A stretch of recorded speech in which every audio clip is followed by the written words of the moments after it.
sports. We are the Fourth. We are the West. Beltre to right field. That ball is hit deep. Way back. Goodbye. Brand new ball game. Adrian Beltre. Ross from the stretch. The 1-0 pitch. Up the middle. Base hit. Rangers win. Adrian Beltre again. 5-4 the final. It's a mob scene at first for Adrian Beltre. Don't hurt him. Leave the poor guy alone.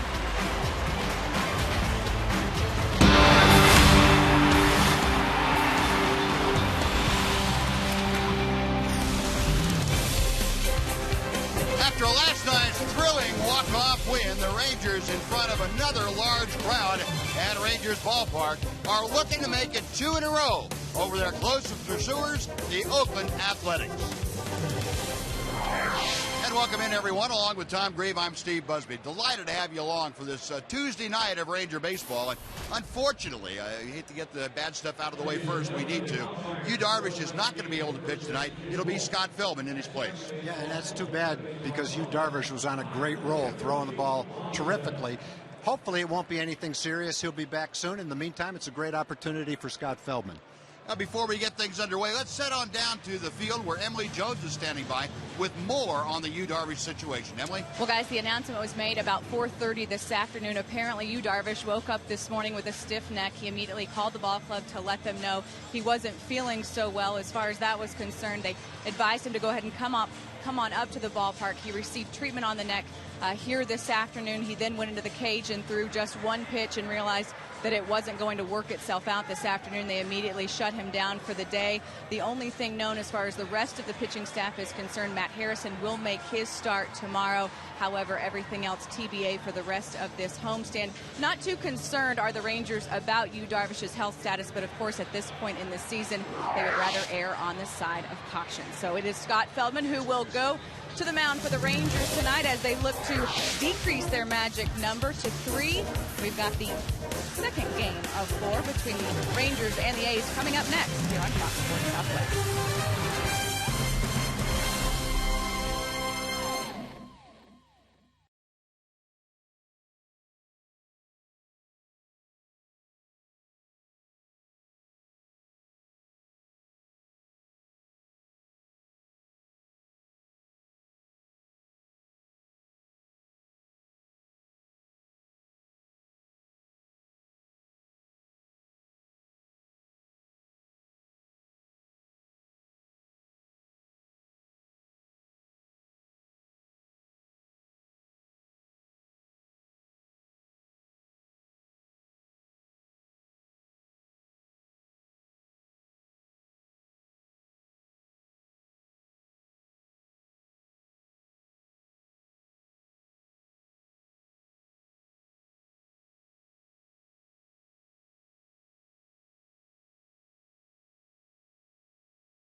The Built Ford Tough Truck Event. Enjoy huge savings on America's best-selling truck for 35 years running. Ford is the best in Texas. A nice night, not a cloud in the sky overhead, and a large crowd like last night filing in to watch Ron Washington's Texas Rangers take on the Oakland A's and Scott Feldman, who found out this afternoon when he got to the ballpark that he would be starting tonight in place of Yu Darvish. You heard Emily Jones tell you about the Yu Darvish chronology of the stiff neck situation that forced his being removed from the starting job here this evening. Right now, the Subway Sub Prize on the line is the American League West. And there it is, 5 games the lead over the Oakland Athletics for the Rangers. The Angels, who did not play last night, 7 games back, and Seattle at 19 back. But what it all means, folks, is that the Rangers win 5 of their remaining 9 games. There's nothing anybody can do about it. So Bob Melvin, with that in mind, putting this lineup out there this evening. Cliff Pennington will lead off. He's the second baseman. Stephen Drew is at short. He bats second. Batting third, playing center field, Yoenis Cespedes. Brendan Moss moves up to the cleanout spot. He'll play in right field. Seth Smith is in left field, batting fifth. Chris Carter is the DH. Derek Martin bats seventh. He plays at first. The third baseman, Josh Donaldson, bats eighth. And George Gataris, the catcher, is the number 9 hitter. And on the mound is Scott Feldman. 6-11 on the season.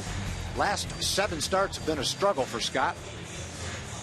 Last start against Oakland, 5 innings, 9 hits, 4 runs. One thing it won't require, though, is any kind of pitch limit. Scott basically is in the same spot he would be if he stayed in the rotation. He had a start, short start. Martin Perez came in for him. Then Martin Perez took the next start. Scott came in for 3 innings. That was his last appearance. It was a terrific appearance. Pitched 3 innings, didn't walk anybody, didn't give up a run, struck out 5. And here 4 or 5 days later, probably on the normal day for him to start, is another turn for him. And it'll be interesting to see if Scott Feldman tonight responds the way he has on several occasions in a spot starting role. Umpiring crew tonight looks like this. Wally Bell, the crew chief, calling the balls and strikes. Jim Wolf, Paul Emo, and Ron Colpe on the bases. Underway, and the first pitch is a knee-high strike to Cliff Pennington. Pennington steps in hitting at .222. But he has been on fire the last 3 weeks of play. Feldman's next pitch is fouled back, and very quickly, no balls and 2 strikes. Pennington, the switch hitter. And you look at the last 20 ball games, Pennington, who has never been noted for his offense, hitting .364. 0-2 pitch. Pulled to first base, Michael Young. Near the bag, steps on first. And a 3-pitch out for Scott Feldman. Now we'll look at the rest of the Ranger defense this evening. Murphy, Hamilton, and Cruz left, center, and right. Michael Young has started first. Ian Kinsler and Elvis Andrus up the middle. Adrian Beltre at third. Giovanni Soto behind the plate, handling Scott Feldman. A good start for Scott. Threw a fastball for a strike, a cut fastball that jammed Pennington, and then a good curveball that got him to hit the soft topped ball to first base. So 3 pitches, 3 strikes. Here's Stephen Drew, the shortstop. The first pitch outside. And Tom, I remember distinctly you remarking when we saw Scott Feldman in Seattle how good a curveball he had. Good command of it. Yeah, that was probably the best he's thrown in over a month. For 3 innings, he was terrific. 1 hit, 5 strikeouts in 3 innings. And he falls behind Drew, 2 balls and no strikes. And Feldman in that outing allowed just 1 hit in those 3 innings. He had that big hook going, 5 strikeouts, and he was on top of almost every hitter he faced. 2-0 pitch here, and it's fouled back by Drew. Stephen Drew, the acquisition a little over a month ago from Arizona by the Oakland A's. .248 his average. .317 though in his last 9 ball games. This Oakland club, as you well know, has been on an offensive rampage. On the outside corner, Feldman gets the cut fastball on the back door, and it's 2-2. Oakland, who hit just .225 before the All-Star break, hitting .250 afterwards. Yeah, 225, by the way, the lowest in Major League Baseball, and that includes the National League clubs. 2-2 pitch, foul back. Cut fastball in on the hands of the left-handed hitting Drew, and the count remains at 2-2. Rangers come in at 91 and 62. This is the third time now they have been at 29 games over 500, trying to get to 30 games over 500. We're just the third season in Ranger history. And breaking ball into Drew's feet, and the count has gone full now at 3-2. Rangers, of course, getting to 30 games over last year on the final day of the season. They ended up sweeping the Angels out in Anaheim to get to that point.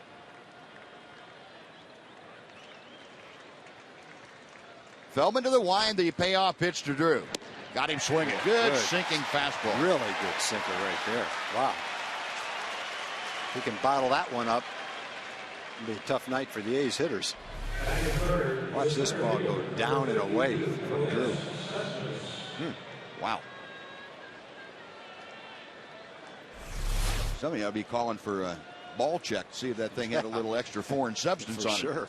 That thing had some great movement. So 2 gone. Here's Yoenis Cespedes, power hitting center fielder, the rookie at 290 for the year. Hit his 21st home run of the year last night. Solo blast, 77 RBI.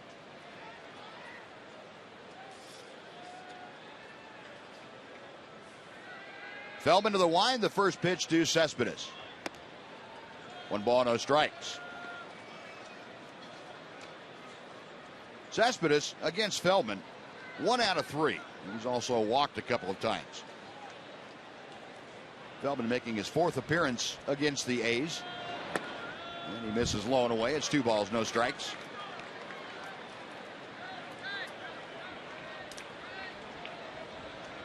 Oakland on the last stop of a 3-city 10-game road trip.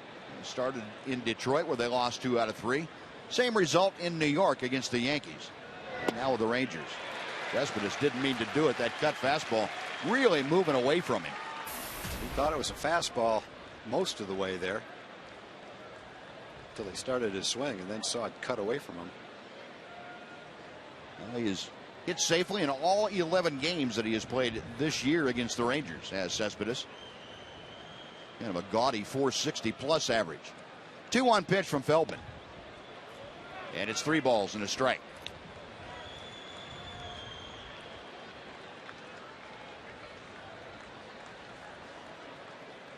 Cespedes second on the team in both the RBI and home run categories. Josh Reddick, who's the leader, he is not in the lineup. Reddick in a terrible slump, 0 for 24. 3-1 pitch from Feldman. Skied to center field, not very deep. Actually, it's right behind second base. Kinsler makes the grab, and that'll do it. So Feldman, an easy 1-2-3 inning.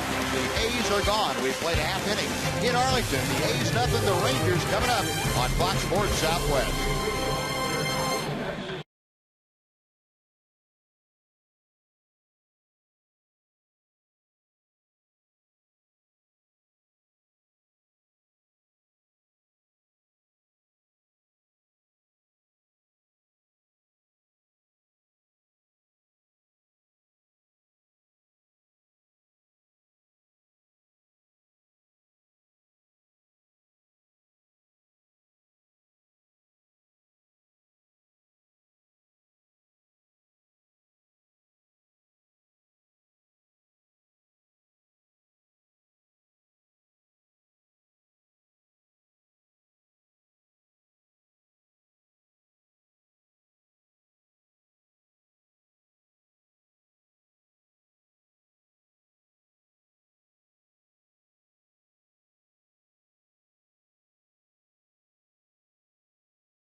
Rangers come to bat for the first time tonight. And here's the lineup Ron Washington is putting out there against Tommy Malone.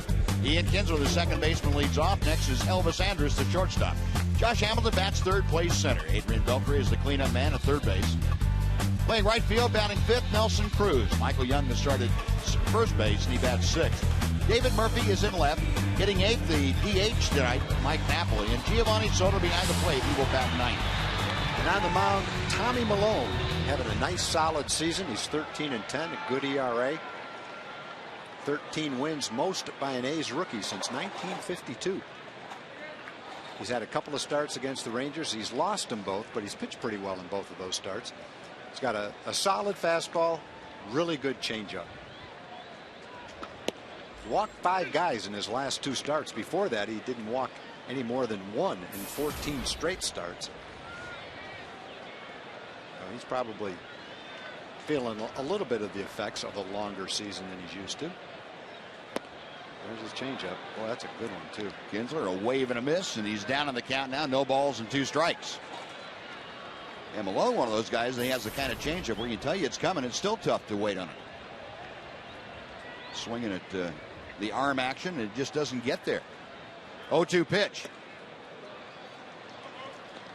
1 ball and 2 strikes.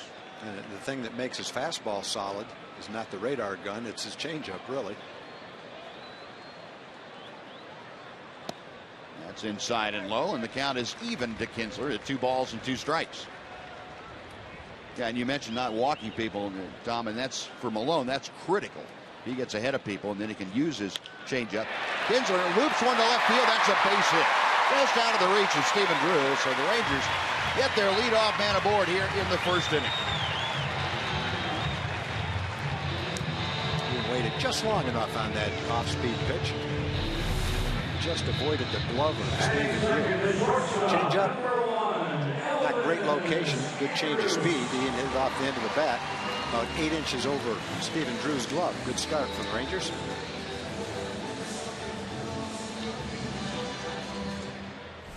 So with Kinsler at first, here comes Elvis for his first at bat tonight. Kinsler led off last night's game with a base hit, but got no further than second base. We'll see if the Rangers can do a little more with that leadoff base hit tonight. Malone's tough to run on. Base stealers have been successful less than half the time. And he's got a pretty good pickoff move, too. 0-1 to Elvis. See, he's had a bit of an offensive downturn the last 10 days or so. Just 125. And that batting mark still hovering in the upper 280s to near 290. Kinsler a modest lead at first as Malone comes set. And Elvis fouls it out of play. Looked like Elvis is taking a couple of shots on that expanded hole on the right side with Derek Barton, the first baseman, holding Kinsler. Yeah, Pennington and Drew, the Keystone combination, up a double play depth, so that cuts their lateral range down just a bit. I mean, it's a little bit larger hole, but Elvis so far not able to take advantage of it.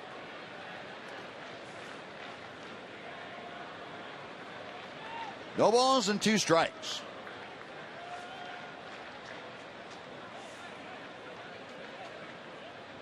Malone a long look to first. Now the pitch low and outside. 1-2. Malone was a 10th round draft choice by Washington back in 2008. University of Southern California. Came over to Oakland in the Gio Gonzalez trade. And Elvis has had some success against Malone. 3 for 7. Back to the plate. Line drive, base hit right field. There you go, Elvis. He took 3 shots that way and finally got one hard and in that hole. And the Rangers have their first 2 runners aboard for Josh Hamilton. That's probably a good way for a right-hand hitter to hit against Malone. He throws a tailing fastball, a changeup that tails. So thinking about going back through the middle and hitting the ball towards second base is probably a good approach against him. He's not overpowering with his fastball. Yeah, just about a perfect swing right Would there. he be the guy, Tom, where you just kind of block off the inside part of the plate and say he's not going to beat me in there anyway, so I'm going to go the other way with it? Yeah, I think you're comfortable doing that, looking away and at least being able to fight off the fastball. You know, you might get jammed a little bit and foul one over the Ranger dugout occasionally, but I think more often than not with that approach, you're probably going to be in pretty good shape. 2 on, nobody out. Here's Josh, who hit his 43rd home run of the year last night. A blast over the Ranger bullpen into the upper deck.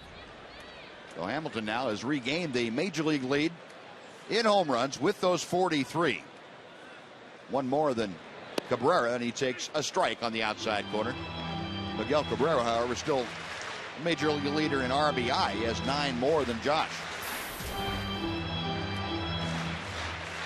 Continues to extend that career best home run mark. Hamilton at 43 and counting. Malone with the 0-1 pitch. And a check swing on the fastball away. It's a ball and a strike.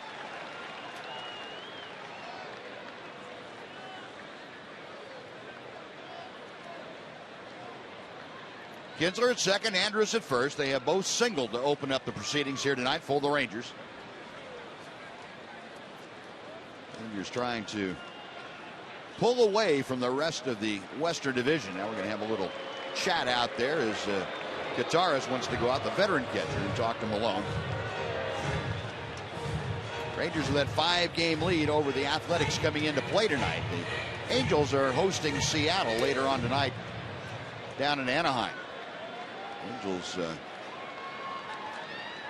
just 2 games behind Oakland now for that second wild card spot. 1-1 pitch. A ball and 2 strikes.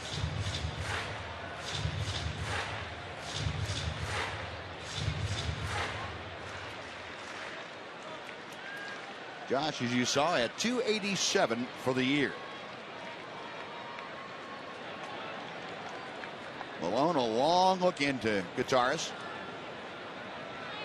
Now the left-hander has the sign he wants, and Josh, tired of waiting, asked for time.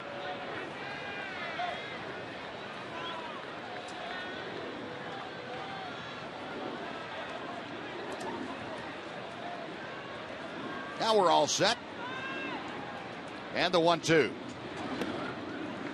job of laying off the breaking ball. That evens the count to Hamilton. Last night, Josh Hamilton.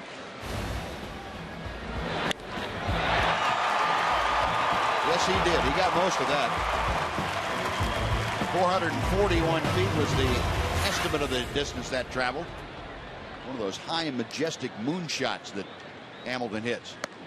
And the next pitch is low. The count is full to Hamilton. So Josh, the last 2 games, really shown the ability against left-handers to lay off that pitch out of the strike zone. Now, dealing with Hamilton, if he gets aboard, it'll be a real mess of hot water. Adrian Beltre waiting in that on-deck circle. Malone ready. Runners away from their bases.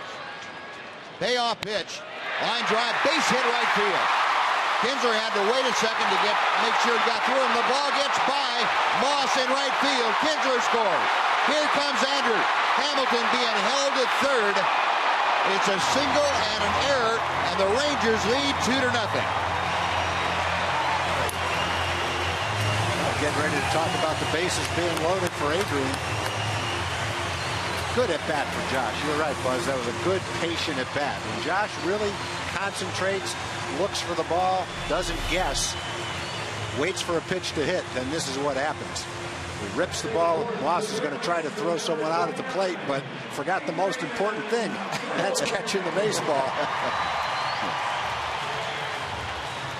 Good at bat for Josh right there.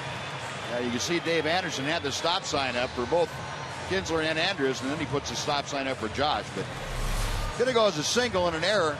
Don't know whether they're going to give Josh an RBI. If they look at the replay, they won't, because the stop sign was up for Kinsler. But in any event, Rangers jump on top 2-0. Here's Adrian Beltre, a chance for more with Hamilton at third. And Beltre pops one up on the right side in foul territory. Barton near the stands makes the grab. And Adrian Beltre out on 1 pitch. And that's the first out here in the first inning. Well, Malone dodging 1 bullet. Now he'll have to deal with Nelly Cruz.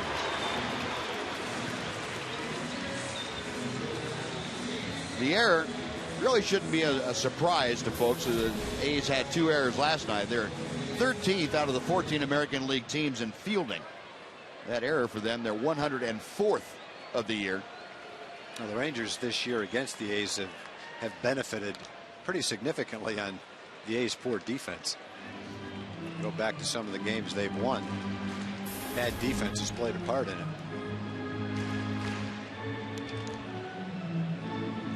Nelly Cruz back on the upswing a bit, trying to get the Rangers on the board for a 3rd time. And he takes inside. It's 1 ball, 1 strike.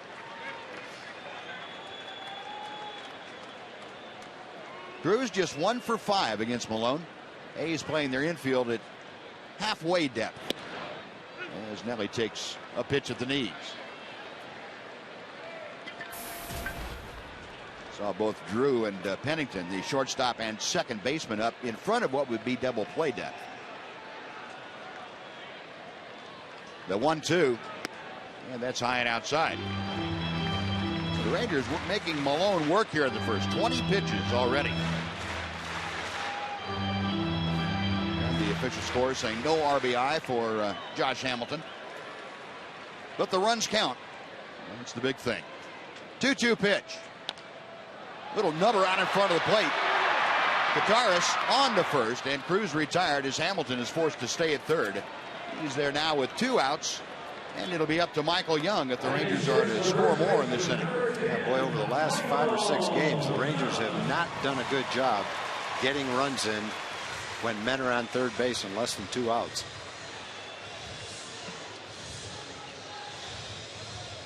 Yeah, and it's not just that hitting with runners in scoring position. It's even making a productive out. Yeah, just hit a fly ball. Yeah. They've struggled in that area. Oh, now Malone will go back to the windup. Here's Michael. And the first pitch to him is wide for ball 1. Young was 63 RBI this year. Michael hitting .275, 7 home runs. Michael still looking for his first hit against Malone. He's 0 for 2. And that pitch off the plate. It's 2 balls, no strikes. Well, you would think with a right-handed hitter in Young and first base unoccupied with a left-hander coming up and David Murphy, Malone might be a little bit careful. A rip in the miss, and as soon as I say that, he throws one right down the middle of the plate. Yeah, but it wasn't a fastball. He still tried to trick him.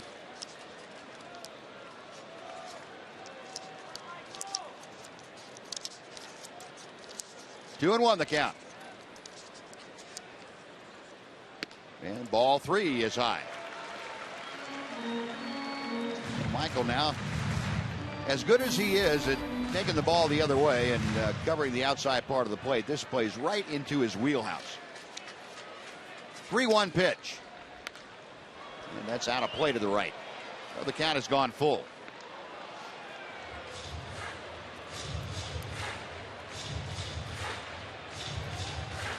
Michael had his 12-game hitting streak snapped in last night's ball game.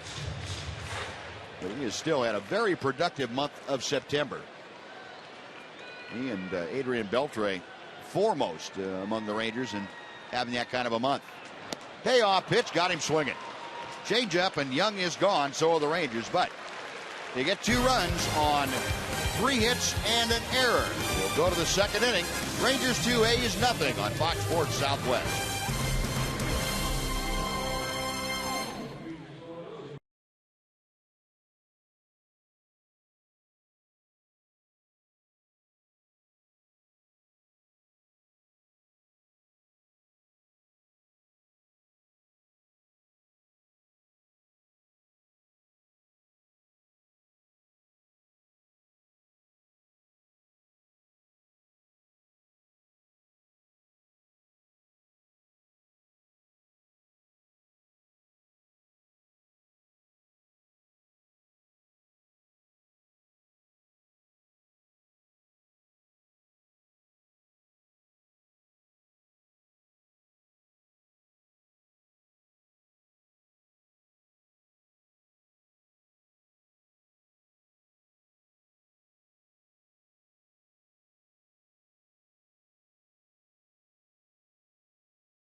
All right, thanks, Buzz. Another nice crowd on hand, including these little leaguers having a good time. And Community Corner this evening, we're talking about some little leaguers. Youth softball and also baseball programs received grants this evening. 7 teams, that is, from the Texas Rangers Baseball Foundation. New program in which the Rangers help these organizations involved in youth baseball and softball with financial aid. To find out more, log on to texasrangers.com/foundation. Buzz? All right, Jim, thank you.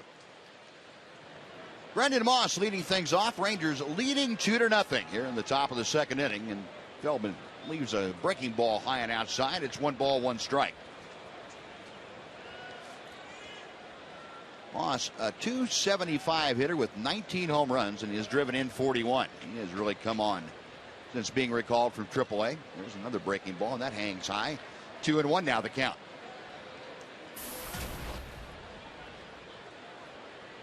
Moss, as you can see, 1 for 3 in his career against Scott Feldman.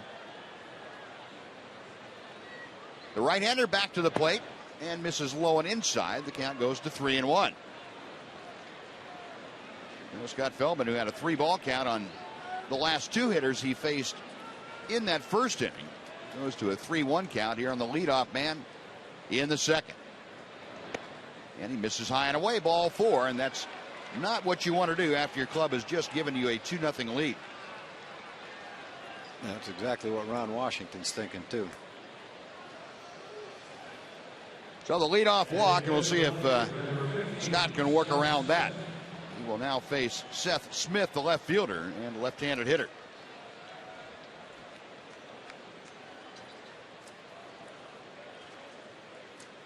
Smith came into last night's ball game as a pinch hitter. Stayed around as the DH for a couple of at-bats. First pitch to him is a strike. It's 0-1. Numbers on Smith: 14 home runs, 51 driven in. Ended up going 0 for 2 last night.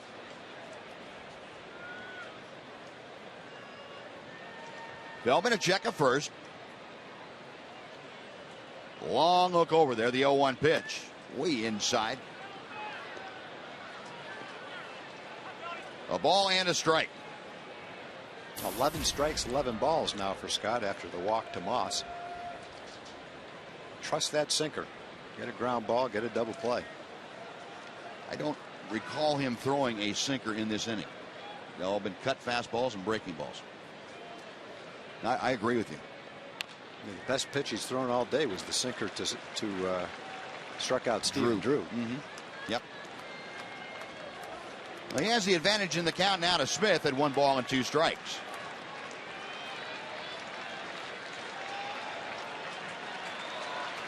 Feldman, the 29-year-old from Burlingame, California. Up in the Bay Area, trying to beat one of his local teams from there. Got him swinging, no, foul tip.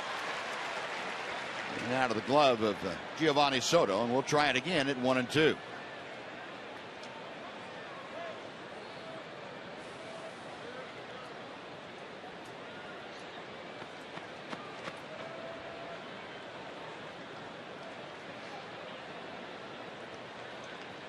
Smith, the former outfielder for the Rockies, played a lot for Colorado last year. Got him swinging. There's that good sinker. Well, when in doubt, throw that pitch. Yep. Second strikeout for Scott Feldman. 1 away. And Chris Carter coming up. Well, folks, this MLB on Fox season, the Fox Sports is proud to support the Boys and Girls Clubs of America, a place where youth can reach their full potential as productive, caring, responsible citizens. To learn more, please visit greatfutures.org/Fox Sports. Chris Carter, the DH, stands in. Big, strong right-handed hitter. Feldman's first pitch is wide of the mark. It's 1-0.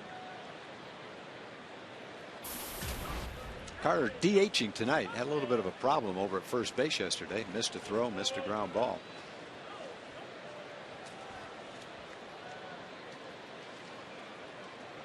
Feldman a check of first base, and the next pitch misses. It's 2 balls, no strikes. Josh Reddick is getting the day off. He's pretty much been in the A's lineup every day this season.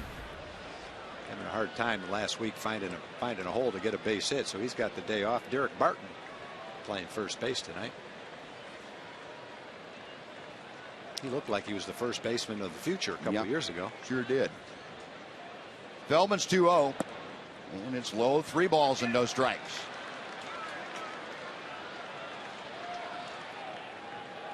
So Scott having a difficult time from one at bat to the next of locating his pitches. Walked the leadoff man, Moss, who was at first base. Got Smith striking him out swinging, and now has fallen behind to Carter, 3-0.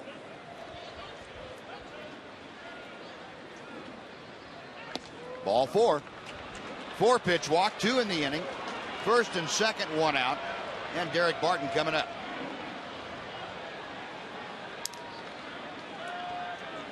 Elvis Andrews going to go in and have a little chat with Scott Feldman.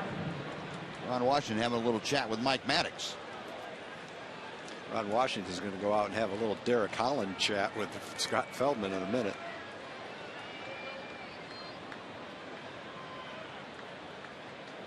The one thing about Feldman, one thing you could always count on him for was throwing strikes. And tonight, very unusual for the big right-hander.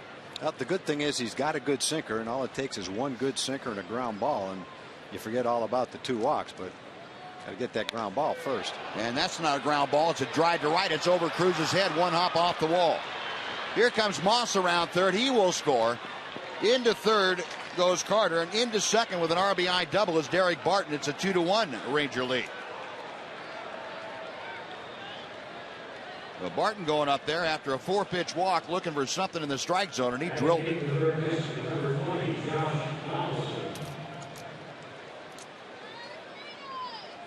Mike Maddox quickly out to the mound.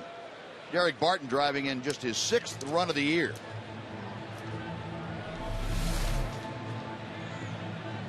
He threw him a cut fastball that never cut, just stayed right down the middle of the plate. Trying to run that ball in on his fist and maybe get that ground ball double play, but instead the ball caught the center of the plate, and Barton caught the center of the ball. And let's head back down to the field for Emily Jones. Em? Well, fellas, my apologies. I misspoke earlier. It is not Matt Harrison's turn to start tomorrow. It is Martin Perez. So Martin Perez is the for sure starter tomorrow. After that, things still being worked out because of the situation with Yu Darvish. So my apologies. It is Martin Perez tomorrow. Not a problem, Emily. First pitch to the number 8 hitter, Josh Donaldson, is outside. Ball 1. Runners at second and third, just 1 out. Donaldson, 243, had his 8th home run of the year last night in a 2-run blast off of Derek Holland. Chopper to third. Beltre will check Carter back to third. Cross the diamond. Whoa. Picked out nicely by Michael Young. That's a little too close for comfort. Nice backhanded scoop, and Adrian said, yeah, attaboy, Michael. Way to pick me up. To him a sinker, he said.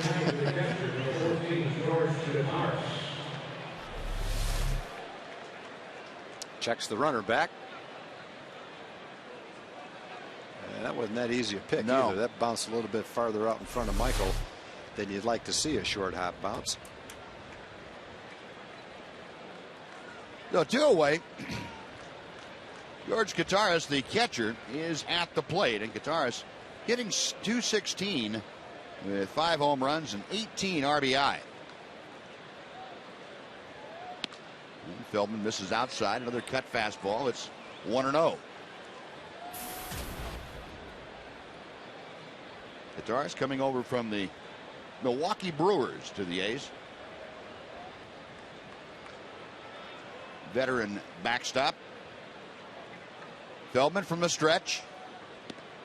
And gets the breaking ball over the outside corner. It's 1-1.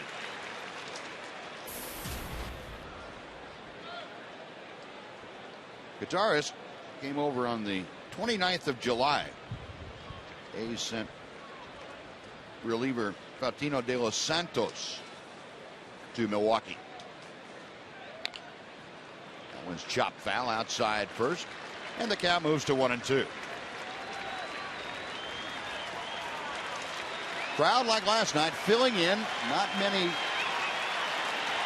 empty sections. And they are starting to get into it here tonight. Boy, it was a raucous crowd last night, and they had a lot to cheer about. Hoping for the same thing here tonight. Bellman's 1-2.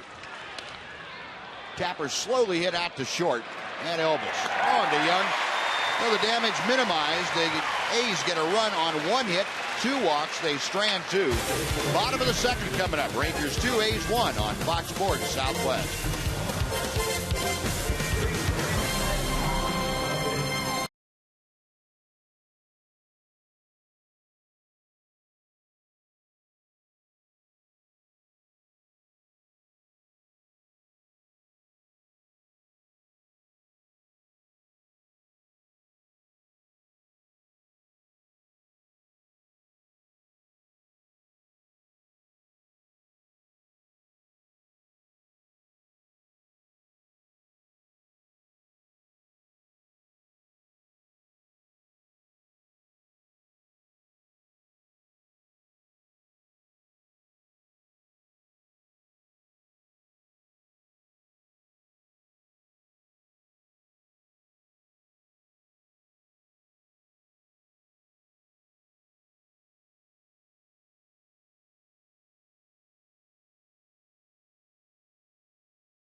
Metroplex. Metro PCS is giving away 40 Samsung 4G LTE phones.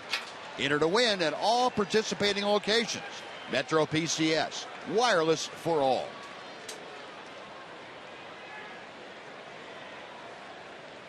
Even the fans are putting their gloves up in front of their faces. They don't want anybody else reading their lips. David Murphy starting things off against Tommy Malone. Rangers now with a 2-1 lead. And bottom third of the Ranger order here in the second inning. Malone's 0-1 pitch. And Murphy now down to the count 0-2. Murphy for that batting average at .311 as he faces Malone. David already setting a lot of career highs in most offensive categories, as a matter of fact. Still 0-2 after the foul ball.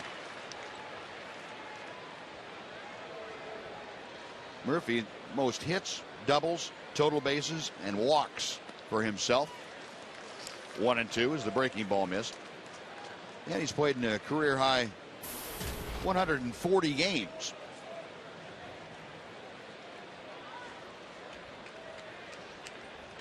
The other thing David does, he leads the team in on-base percentage. Murphy, a fly ball, shallow right field. Moss coming on. He is there and makes the grab. That is out number 1. Now Murphy, a fly ball to right. And now Mike Napoli coming up. Knapp an 0 for last night. Took an 0 for 4.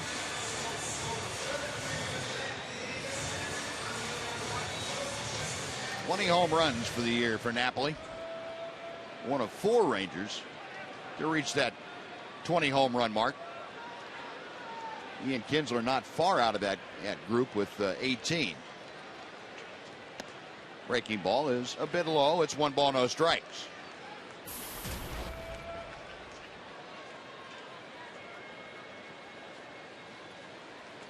Napoli swinging the bat real well since coming back off the DL. He takes a strike.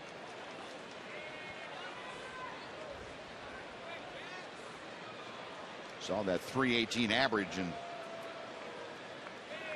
This is 8th start since coming back. 2-1 now the count.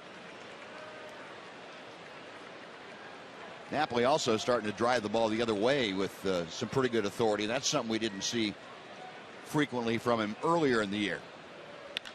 This one hard hit, but pulled just foul outside third.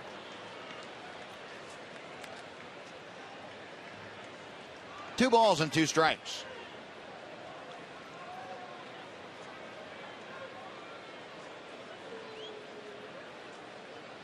Mike has the most career home runs against the A's of any opponent that he has faced. He has 16 of them. Still 2-2. I think watching Knapp walk around, he might want to have that pitch back. Well, he's just a little bit out in front of the changeup that he pulled foul, and then he got a fastball. And right in the zone he'd probably like to have another one. Ground ball and 3 hops out to Stephen Drew, the shortstop. That's 2 away, and Giovanni Soto now will come up. Well, after the 3 hits and the error to start the first inning, Tommy Malone has settled in and retired the next 5 Rangers he's faced. And Giovanni Soto, who brings a 4-game hitting streak into play tonight, steps to the batter's box. Yeah, he did a nice job of pitching after that error. Put Josh on third with nobody out. He pitched around that, didn't give up the run.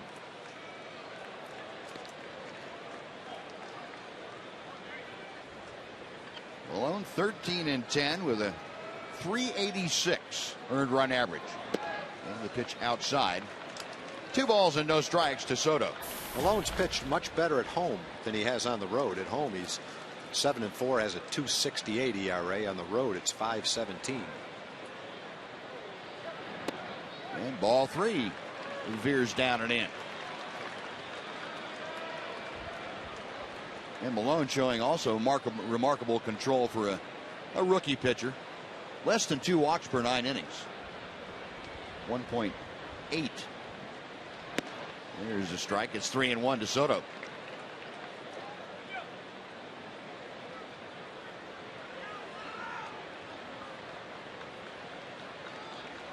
Malone to the wide, the left-hander with a 3-1 pitch. Skied to center field. Coming in Cespedes. Now jogging in a little bit more, makes the grab, and it's a 1-2-3 inning. So Malone is set down 6 straight. We're going to the 3rd in Arlington. The Rangers 2, the A's 1 on Fox Sports Southwest.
West is brought to you by your Texas Ford dealers. Head to your Texas Ford dealer and drive the best in Texas. And by AT&T, the nation's largest 4G network.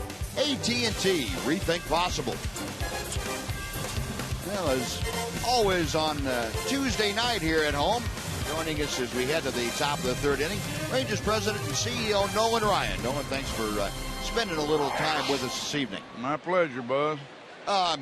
Tonight, as we watch Scott Feldman work, a tough situation for the ball club. Just when it looked like things were kind of pulling themselves together, at least as the starting pitching was concerned, Yu Darvish not able to make the start tonight, and it kind of threw things out of whack.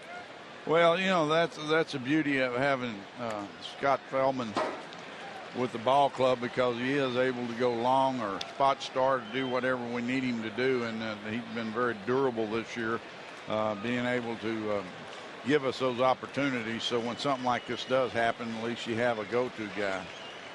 Nolan, do you have any idea what the forecast is for you? Well, his indication was that he's had that before, and that it was a day or two, and so we're hoping that's the way it plays out. But, you know, I think if we err, we're going to probably try to err on the side of caution. Do the count to Pennington. Sorry about that. Yeah, I was just going to say, you know, we really don't know, you know, if he would just be set back a couple of days, or if he would miss a turn. And right. I think it's strictly going to be how it responds.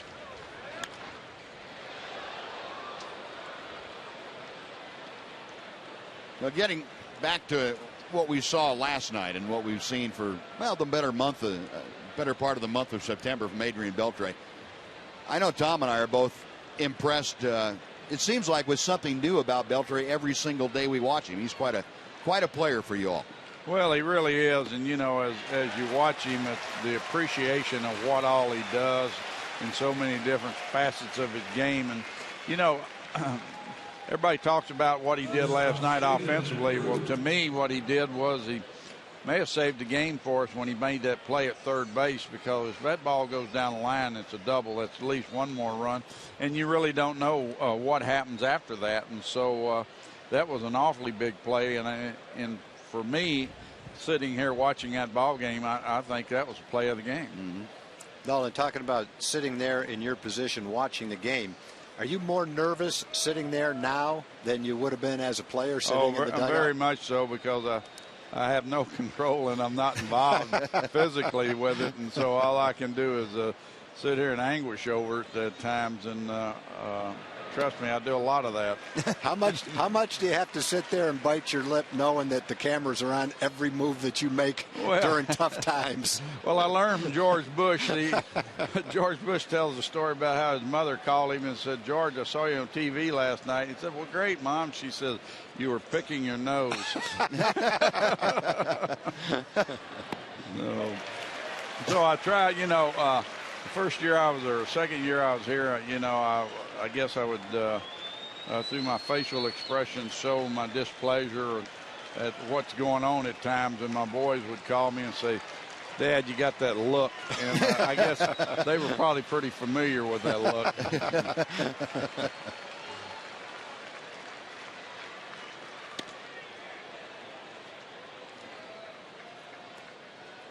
But, you know, it's an exciting time here, and you know, it's really fun to see what's going on, and be in the pennant race, trying to wrap this thing up and seeing the response we're getting from our fan base during the week here. So it really is a fun time to be with the Texas Rangers. Scott Feldman looking like Nolan Ryan out there right now. He punched out Pennington, now drew 2 away for Cespedes. Yeah, Mike Maddox must have had a very effective pep talk there after Derek Barton's double. Been 4 up, 4 down since then. Yeah, it was pretty effective, wasn't it? You know, and Nolan, that's something, and I know that you've been involved with the coaching staff enough to know him, and Ron Washington too, that these guys don't miss words. If there's something that has to be said, they get it said pretty quickly. Yeah, they really do. You know, they show a lot of love, but when they think that it needs to be addressed, they address it, and they do what your hopes are, and I think players appreciate it, and they go on about their business, and so I think it's been very effective. Well, that's pretty effective for Scott Feldman. Nolan, thanks very much for joining us. We appreciate it, and we'll be talking to you. Okay, guys. Thanks. Rangers still leading 2-1. We head to the bottom of the third on Fox Sports Southwest.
every remaining Texas Rangers out-of-market game live online and on your favorite devices in HD quality. Visit TexasRangers.com to order and get more details. MLB.tv, it's baseball everywhere. Now we head to the bottom of the third inning, the top of the Ranger order. Ian Kinsler, who singled and scored, and he takes ball one outside from Tommy Milone. Kinsler, Anderson, Hamilton all had base hits starting things off tonight. Two of them scored, and Kinsler, it's a towering pop-up that Drew, the shortstop, goes out for. Now the wind playing tricks with it, and Drew makes the catch for out number one. Let's head back to our Fox Sports Southwest studios for a Mazda game break. Here's Leslie McCaslin. Leslie.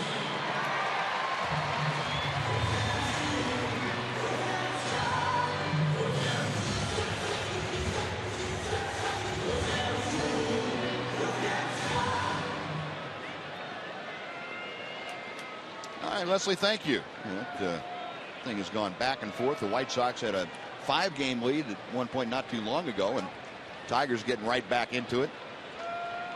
The White Sox lost to Cleveland. Tigers are winning. They could be tied at the end of the day. Elvis takes a strike. Well, in Toronto, shutting out Baltimore. It's putting a crimp in their style.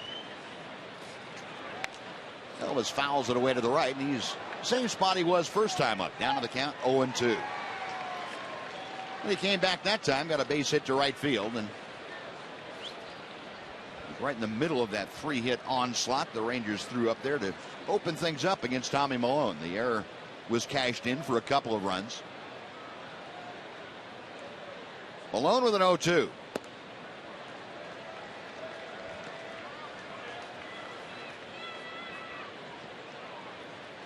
Elvis now a .500 hitter in his career against Tommy Milone. 4 for 8. A little loop around to the right field going out Pennington. He's able to corral it. That is out number 2 on a couple of pop-ups, and it'll bring up Josh Hamilton. Let's take a look at the Ford leaderboard, your American League home run leaders. As of beginning of play today, Josh Hamilton back in front, one better than Miguel Cabrera.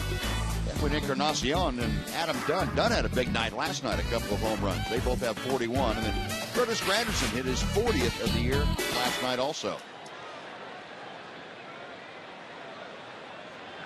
Buzz got a couple of shout outs. Mark and Debbie Alexander celebrating an anniversary tonight. Happy anniversary. Lucille Day from Newcastle, Texas. 91 years old today. Happy birthday, Lucille.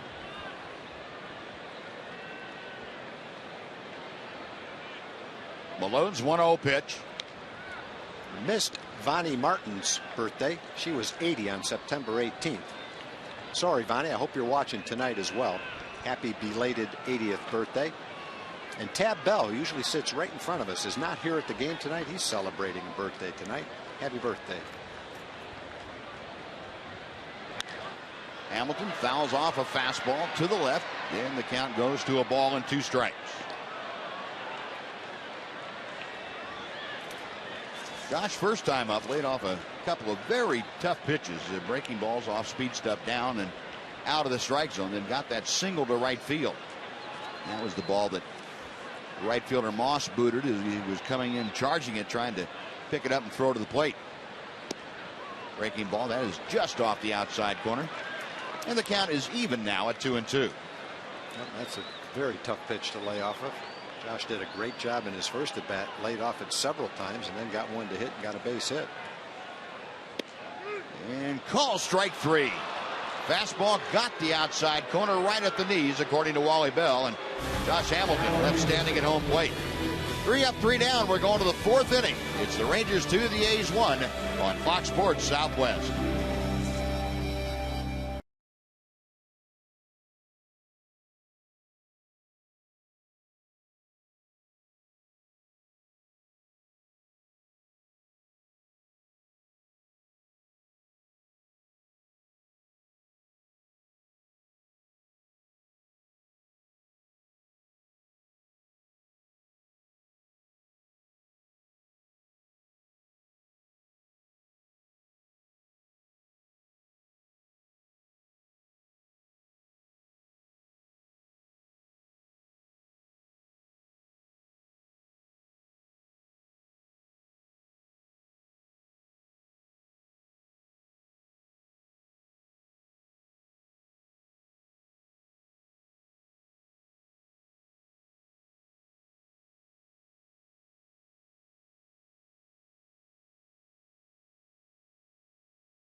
2-1 as we head to the top of the fourth inning. Rangers scored both their runs on a base hit and then an error by Brandon Moss out in right field.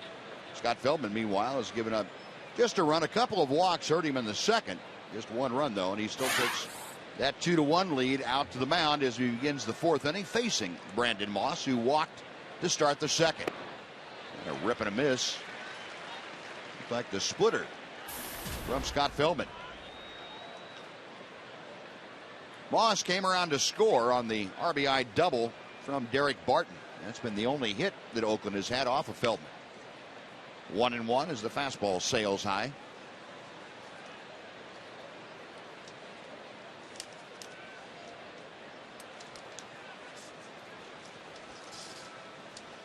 Scott back to the plate.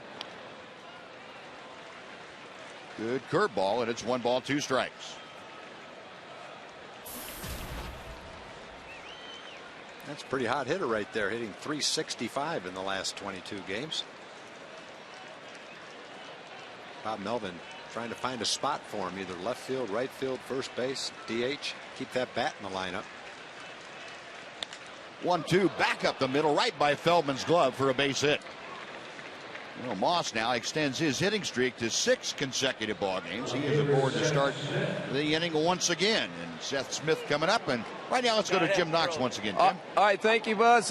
Fox Sports Southwest Fan Express rolled in from Texarkana in Atlanta, Texas here this afternoon. And on board, of course, the Italian Stallion is back with the Fox Sports Southwest girls. Everything A-OK on that bus? Great. I grabbed some buds from our station in Texarkana, Fox Sports Radio, KPYN in Atlanta. The Italian Stallion with the Fox girls and Noxie. We're here to pay tribute to Tom Grieve. His 40th anniversary with the Texas Rangers. Wow. Noxie and I hope we're there that long. We'll sign a contract. Go Rangers! Yeah! Yeah! Yeah! One excited Italian Stallion. We got to stop serving him coffee. Thank you, sir.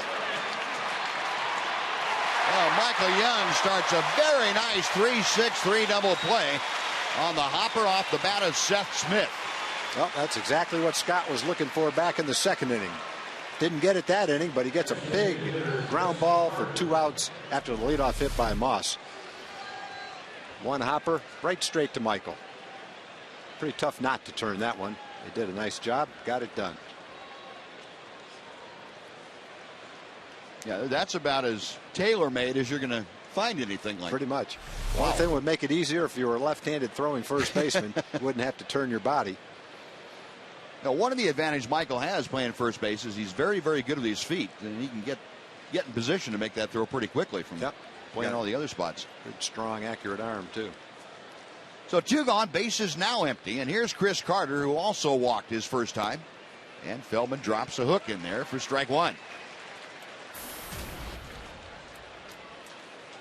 Carter at .244 for the season. This big guy with 15 home runs, 37 driven in. 1-1.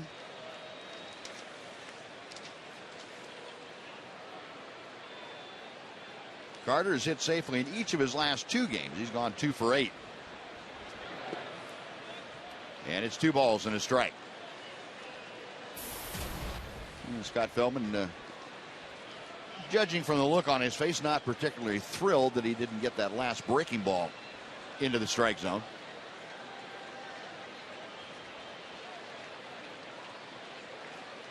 Right-hander deals on 2-1. That ball's hammered to left field. Murphy is going back. That ball's gone. Hanging breaking ball. We were thinking the same thing. Yep. Tried 4 in a row, and Carter got the 4th one. His 16th of the year. It's a tie ball game at 2-2. That's the danger of a curveball. When you throw a lot of curveballs, as long as you keep it down, you're in pretty good shape. But then when you hang it, that's what can happen.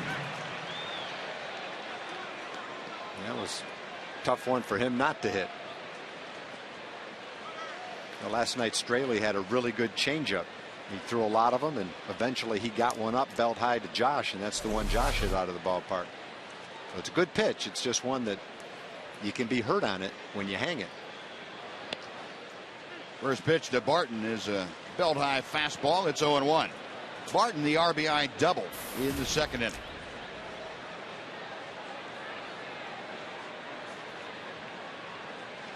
Feldman's next pitch. Missed a little bit low to even the count. Home run by Carter measured at 377 feet.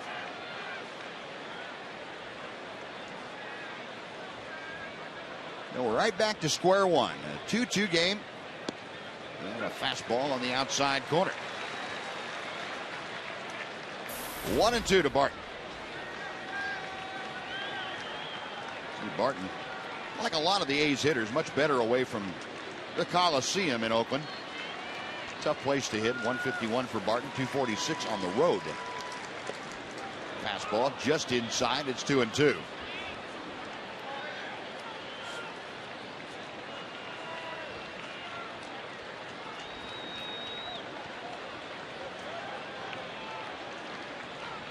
Feldman with his 62nd pitch of the evening.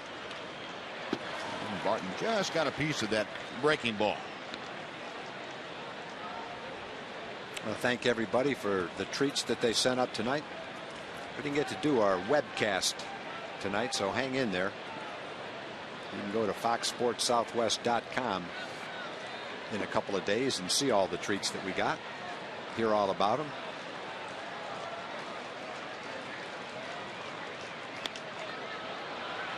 Next pitch is popped up, foul territory. Long run for Beltre and Andrews.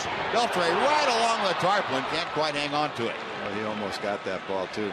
Long way to go with your back to the plate. You have to fight the tarp. Almost got it.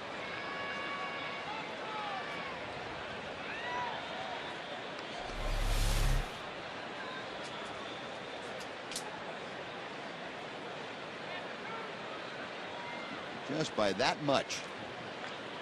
Just out of his reach. No, it's still 2-2 to Barton.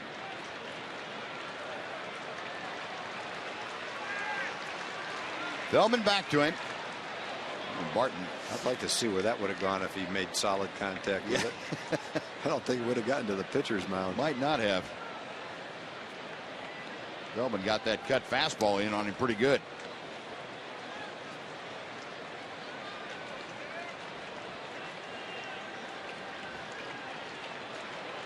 Scott studying the signs. The right-hander goes into the wind.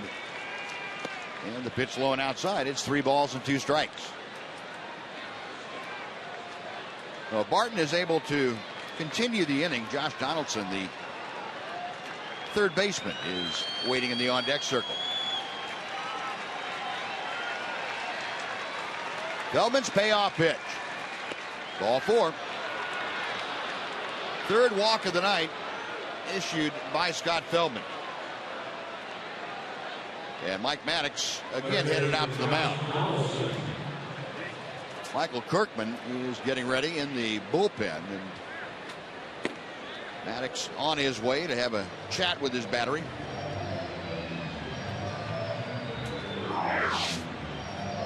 And in case you were extremely disappointed about having no Tom Streets, before the ball game, Nolan and the Rangers recognized the 4 employees that had 40 years with the Texas Rangers. Of course, this is the celebration of the 40th anniversary, and Tom Grieve and Joe Macko and company, those folks out there presented. Is that a watch? It is a watch. Very nice looking. Very nice of the Rangers to do that. Some of the oldest members of the Rangers organization right there. Joe Macko, the dean of the group. Seen a lot of baseball. Joe was the business manager for the team when we first got here, before he became the manager of the home clubhouse. Here's Donaldson, who grounded out to third his first trip to the plate. And he fouls off the first pitch. It's 0-1.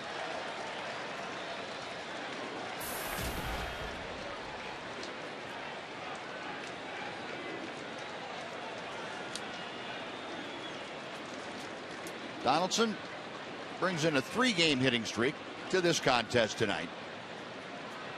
Has Barton at first. And a swing and a miss. Now Donaldson down in the count, 0-2.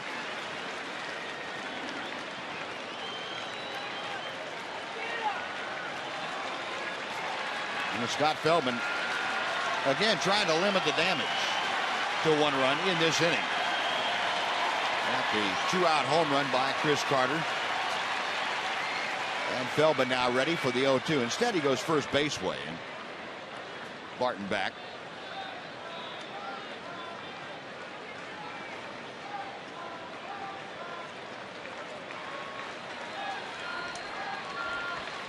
Feldman okays the sign and comes set. 0-2, got him swinging. Good sinker. And Feldman has his 5th strikeout, but he gives up the tying home run to Carter. A run on 2 hits and 1 left. We're going to the bottom of the 4th, 2-2.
A's and the Rangers, and we all know how good Adrian Beltre has been of late. And after last night's game-tying home run in the 7th and then his walk-off hit in the 9th, it prompted me to ask the poignant question, Adrian, why have you been so ridiculous lately?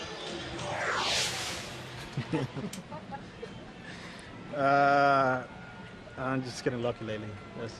That's all been. I'm offensive by that, by the way. That is hard-hitting journalism at its finest, you guys. And you know what? If he smiles like that, it's worth it, I think. You know, Adrian again swinging on the first pitch here in the 4th inning. He fouled out the first time. He skies to right the second time. So he is retired. And Nelson Cruz coming up. Now, one thing that's pretty obvious about Adrian, that one of his favorite things is not talking about himself. Not much luck involved what he's done last month. Yeah, I agree with you. First pitch to Cruz is a strike on the inside corner. Nelly tapped one right out in front of home plate. Was thrown out by Gutaris, the catcher. But most of the hits you're getting are not just falling in. They're falling in over the fence. Right. That's not luck. No. That's not finding a hole. And it's taken that finding a hole to the extreme, I think. It's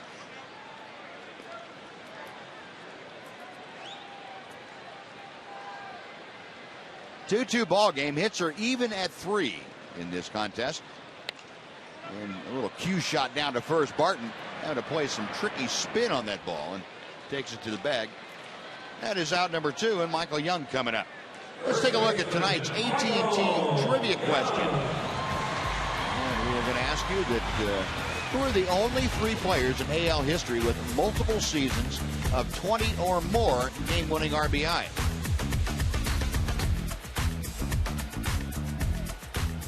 And I understand the stats for that we have go back to 1950. So if you're thinking about Gehrig or Ruth or somebody like that, forget it. That became an official stat. I'm going to say it was in the early 70s. They started keeping that game-winning RBI. Pitch to Michael, and that's a strike. Well, Malone, after the first 3 batters singled, Kinsler, Anderson, Hamilton, it's been 11 up and 11 down, and not anything resembling a hard hit ball.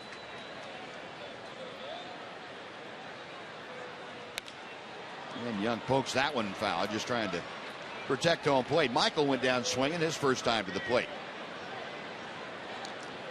Now the Rangers came out, first 3 guys got base hits, and with the help of an error, they had 2 runs across and Hamilton at third with nobody out. And since then, it's been nothing. Again, the 0-2. Check swing. And there will be no appeal down to first, as Wally Bell said no, he did not swing at that. It's 1 ball, 2 strikes.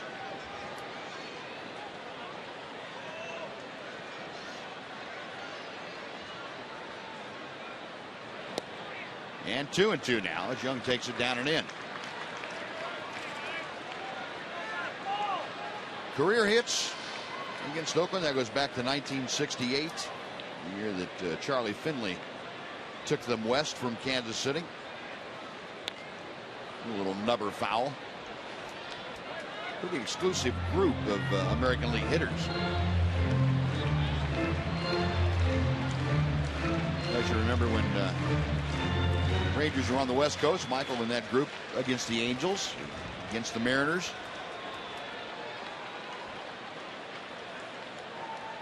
Historical perspective is falling into place now for Young.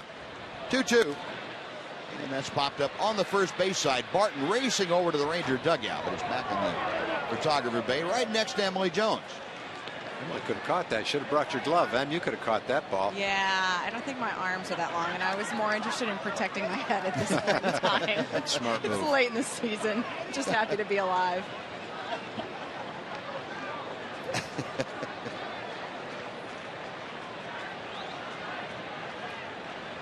Still 2-2 as Malone reads the signs.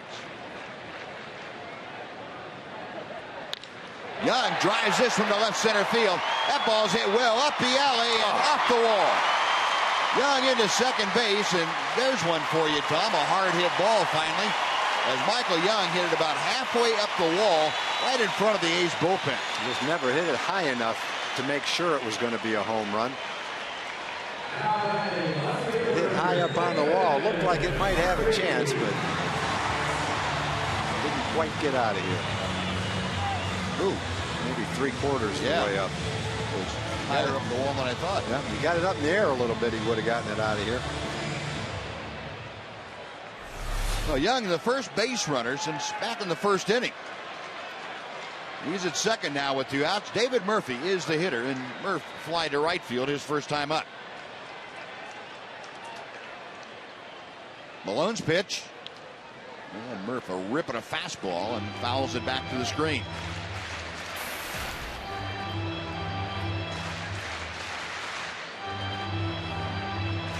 So the season average for Murphy at .310 currently.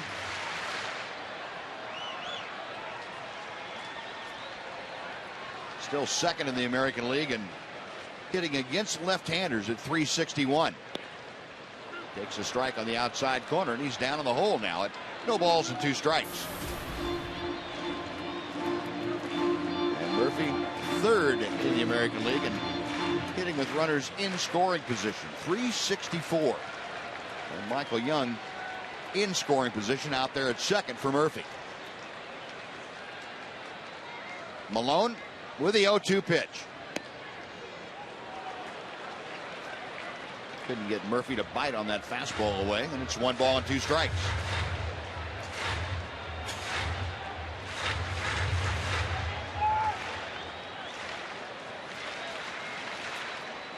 Young at the bottom of your screen, getting his lead from second. Malone checks him a couple of times, now back to Murphy. A foul ball.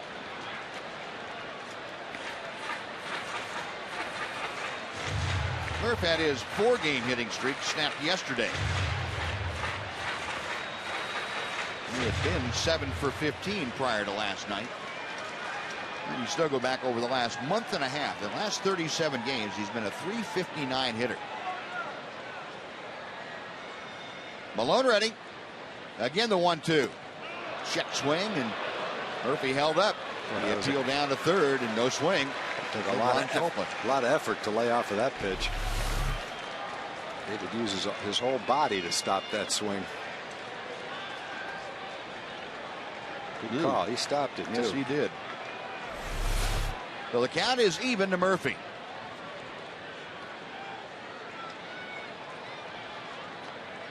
Malone back to the plate.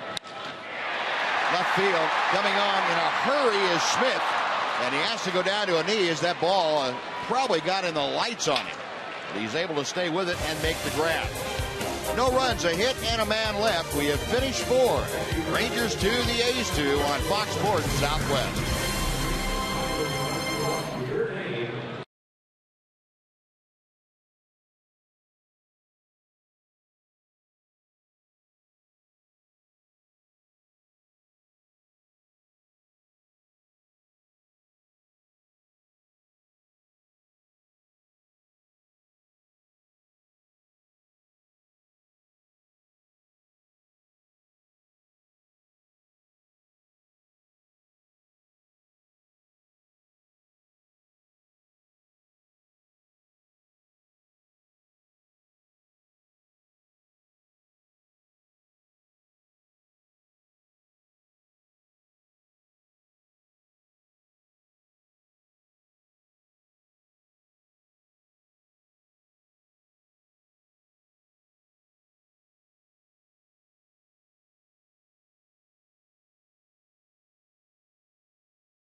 Players in AL history with multiple seasons of 20 or more game-winning RBI. Those players would be Rafael Palmeiro, Rocky Colavito, and Jim Rice. A couple of times for each of those gentlemen. And coming in to join us once again, co-host of Rangers Live, a guy who has a lot of game-winning RBIs to his credit, Mark McLemore. Mac, thanks for coming by. Oh, anytime, fellas. Appreciate it.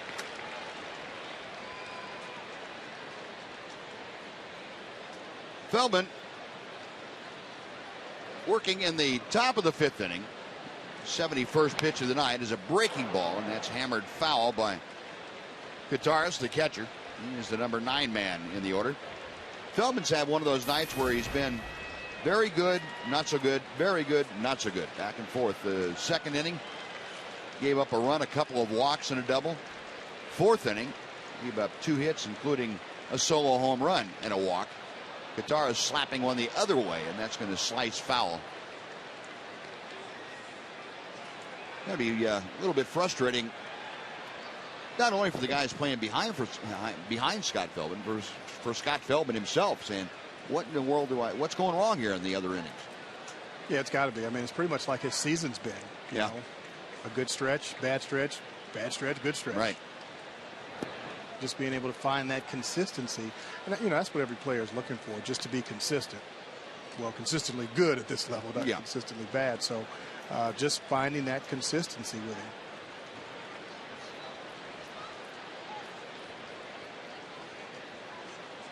One-two pitch. A little number foul.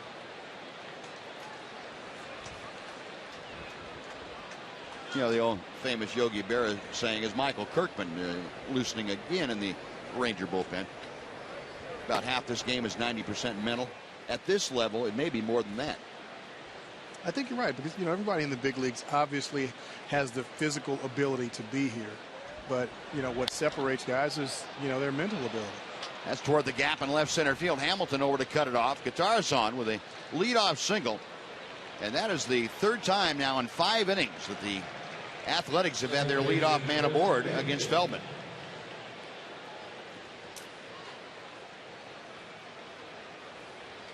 And Ron Washington says, that's probably about enough. Now, I got some guys coming up. I would rather have the left-hander Kirkman deal too, and that's going to do it for Scott Feldman.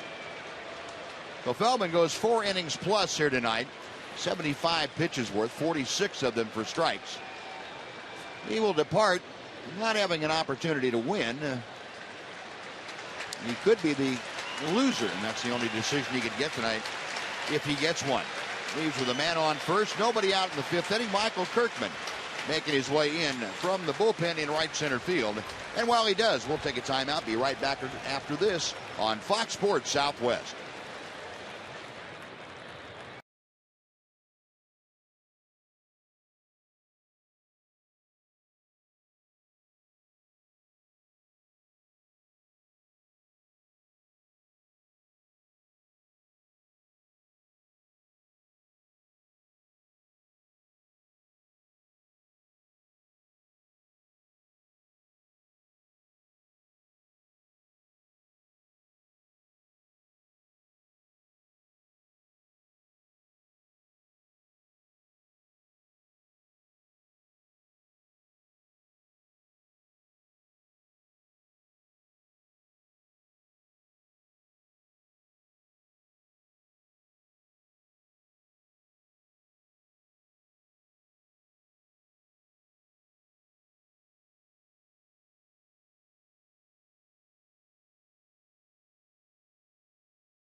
Season on Fox and TBS. The excitement begins October the 5th with the wild card on TBS. And you can keep up with the entire postseason schedule at TexasRangers.com/postseason. Now, Scott Feldman nights come to an end. 4 innings of work plus a hitter here in the 5th inning. 4 hits, 3 walks, 5 strikeouts. And he gives way to the left-hander Michael Kirkman. A good opportunity for Michael to come into the ball game and pitch well. He could even off his record. He's 1-2 on the season. He can pitch his way out of this jam. Rangers score while he's in there. Opponents are only hitting 195 against Michael this year. Cliff Pennington, the switch-hitting second baseman, turns around and bat from the right side, and the first pitch is popped up. Ian Kinsler angling toward the foul line just beyond the rim of the infield, makes the grab. So Kirkman gets 1 out with 1 pitch, and now we'll face Stephen Drew.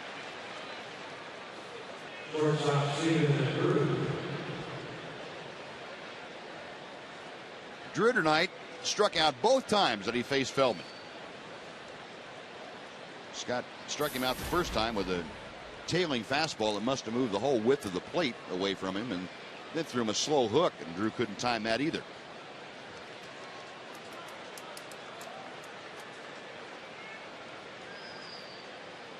Kirkman a check of first, and the breaking ball finds the strike zone. It's 0-1.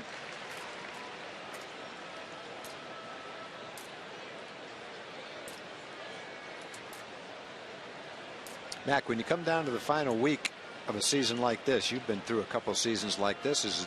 What's it feel like? Is it hard to sleep at night? Is it exciting? I mean, I know it's exciting. Yeah, it's definitely exciting. You just can't wait to get to the ballpark. Losing sleep.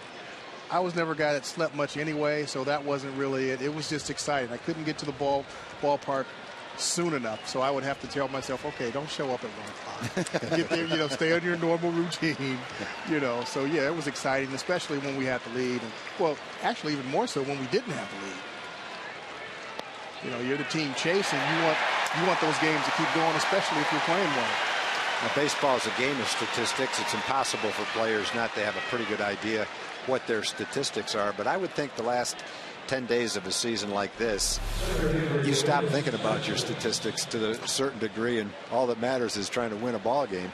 That's it. You want to get to postseason play, and for a lot of guys, it's their first time, and for a lot of guys, and they may not realize it, it's going to be their only time. Yeah. So, you know, trying to get there, it's unexplainable, really. It's just one of those things. You pretend to be in that situation. We all did it when we were kids, and all of a sudden you're faced with it. It's exciting. Cespedes takes the pitch low and outside as Michael Kirkman's gotten the first 2 outs on a pop-up and a strikeout. Cespedes tonight has popped out and grounded out.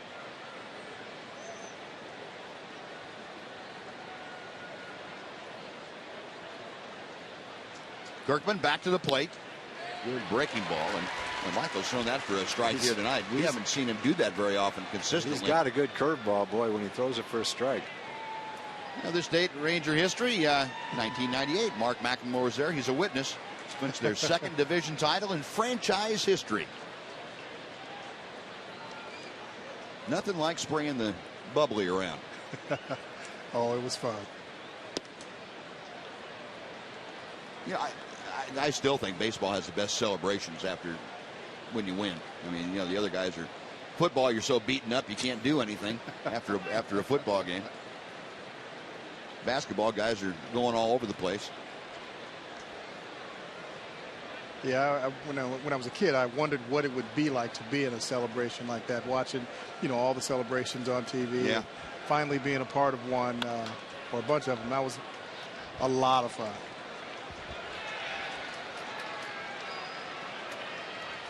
What was the most fun team that you played on for the stretch drive and then through the celebration? I'd probably have to say that 96 team. Was it? You know, because there were so many people that didn't think we could do it. Yeah. But we couldn't get it done. We were going to fold. It wasn't going to happen. And then toward the end, we kind of hit a little bit of a funk. And, you know, fortunately, we came out of it and ended up winning it. But that was a lot of fun. That was a lot of good memories with that. Michael Kirkman gets 3 straight outs, so he negates the leadoff single. A's strand their 4th runner of the night halfway through the ball game. The Rangers 2, the A's 2 on Fox Sports Southwest.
Texas Motor Speedway, November 1st through the 4th.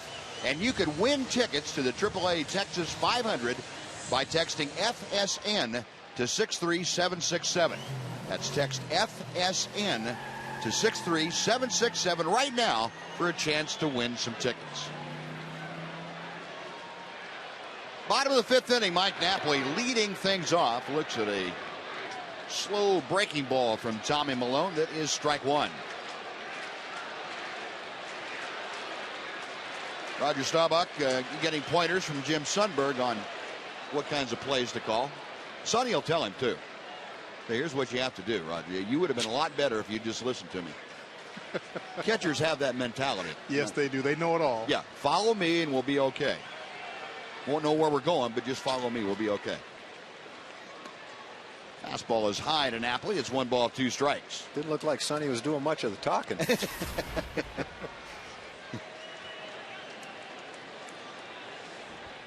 Napoli, a ground ball to short, his first time up.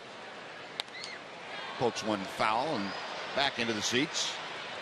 Still a ball and 2 strikes. Mark McLemore with us in this bottom of the 5th inning. And make sure and catch Mac and his co-host, whoever that may be, on a nightly basis, before and after the ball game on Rangers Live, Fox Sports Southwest. Napoli shoots one just foul. Boy, that roller almost hit the bag. Sent Donaldson diving for it. He got past the bag. It would have been interesting to see what would have happened had that ball actually hit the bag with Donaldson on the ground.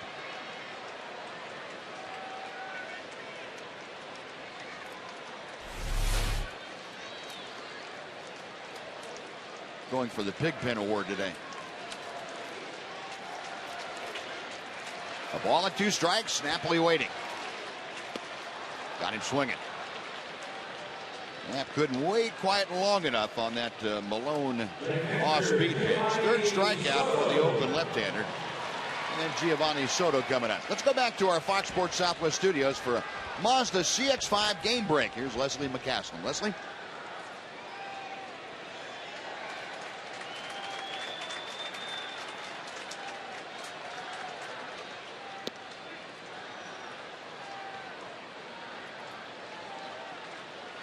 All right, Leslie, thank you. Baltimore trying to climb back up there and catch the Yankees. The Yankees are making it a little bit tough on them right about now. 1 ball and 1 strike, the count to Soto. Giovanni skied to center field, his first time to the plate.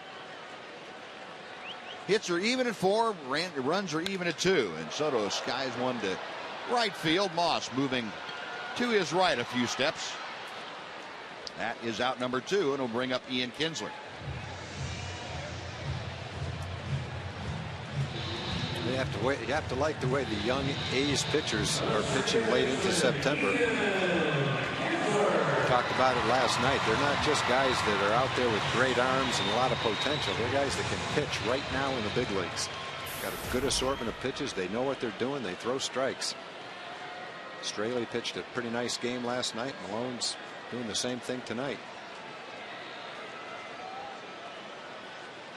You would never know these guys are rookies watching them pitch. Yeah, that's a good point. And a lot of that credit has been given to Kurt Young, their pitching coach, who went away for a couple of years to Boston and was brought back.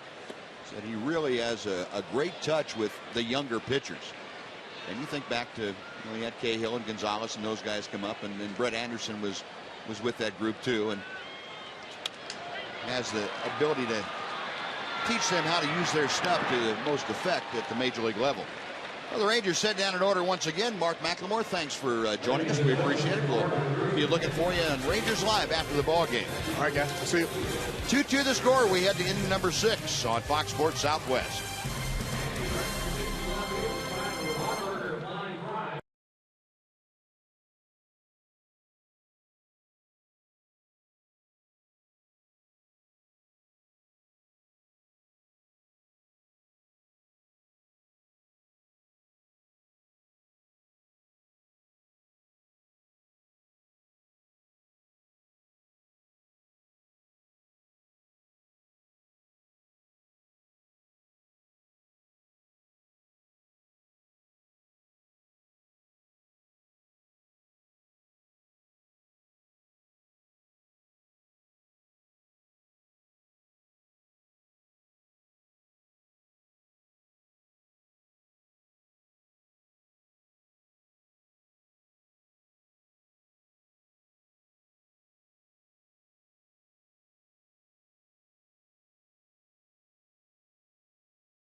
too, Buzz and Tom. We were with Matt Price. He's with the Austin RBI program, and his club actually received one of the 7 grants dished out by the Texas Rangers Baseball Foundation before the game. What are you going to use the money for, Matt? Jim, we're going to use the grant funds to launch a program in East Austin with elementary students, and through baseball, softball, and mentoring, really develop these kids into the leaders of their community that we really believe long-term is going to transform that school and that community. And we just really want to express our thankfulness and gratitude to the Texas Rangers Foundation for making this possible. There we go. Well, congratulations, and keep up the great work. Appreciate it, Buzz. All right, Jim, thank you. Yeah, some great stuff going on out there, and Texas Rangers Baseball Foundation, a huge part of that in the community. Brandon Moss leading off against Michael Kirkman, and Kirkman, that 95-mile-an-hour fastball, gets a foul ball. It's 1 ball and 1 strike. A pretty good swing by Moss right there. Sure was. You can just tell watching him that he's in a good groove right now, and then you see the numbers of what he's done lately, hitting 360 for an extended period of time. But it looks like it watching the swings he's taken. Pretty good breaking ball there, and it's 1 ball and 2 strikes. If I'm Michael Kirkman, I'll take my chances with that pitch every time. When he has command of it like he does tonight. Yeah, good curveball tonight. Yeah. Kirkman has gotten 3 outs on 11 pitches. Now trying to put away Moss. Another good breaking ball, and Moss able to lay off, and it's 2-2 now. Rangers and A's tied at 2. Another close ball game. Last night, Rangers walking off with a 9th inning victory on the strength of Adrian Beltre's bases loaded single. Tonight, Tommy Milone spinning a dandy. He's only allowed those 2 unearned runs back in the first inning.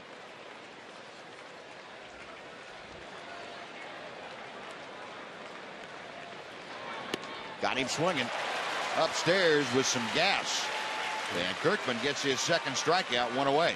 Pretty good combination when you can throw that nice curveball down and away, and then mid-90s fastball up and in. Even if a guy is hot and swinging the bat great, those are 2 tough pitches to contend with. Seth Smith, the scheduled hitter, has been pulled back.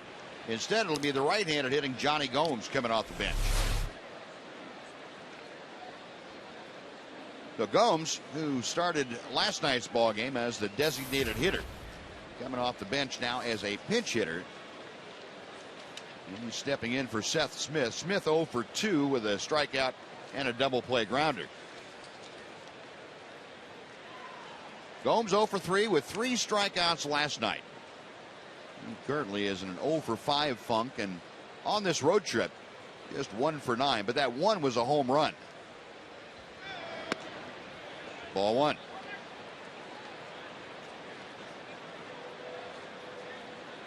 Gomes at .254, 17 home runs, 45 driven in.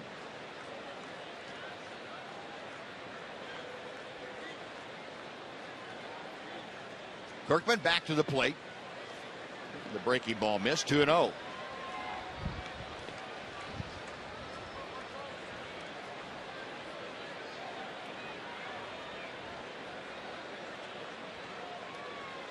Gomes, in the 37 games he's played in since the All-Star break, hit 9 home runs. So better than half of his year's total of home runs have come since the break, and he takes another breaking ball just out of the strike zone. It's 3 balls and no strikes.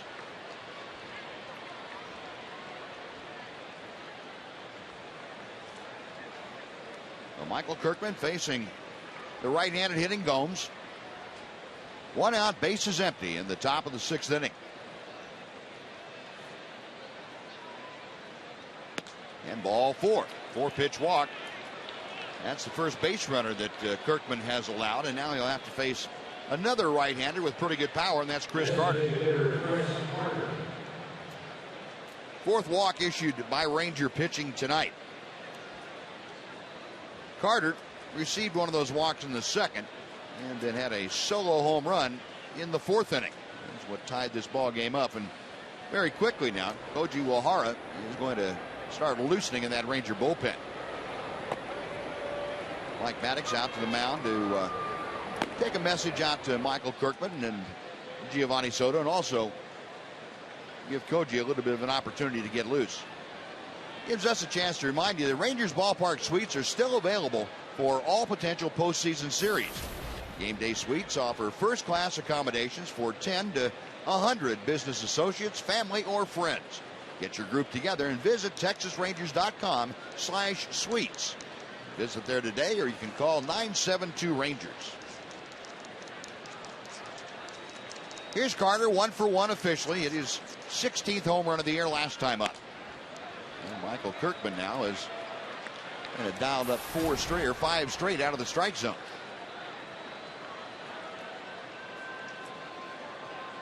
Well, he was about as sharp as he could be through the first four hitters he faced, including Brandon Moss.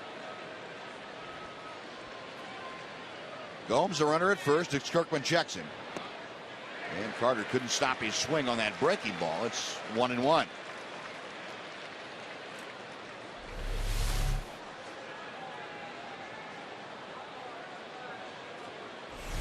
You got to, if you're Carter up there, you got to be thinking, well, he's throwing 5 pitches out of the strike zone. He's got to give me a fastball here, doesn't he? I'm 1-0. Yeah, that's what he was thinking.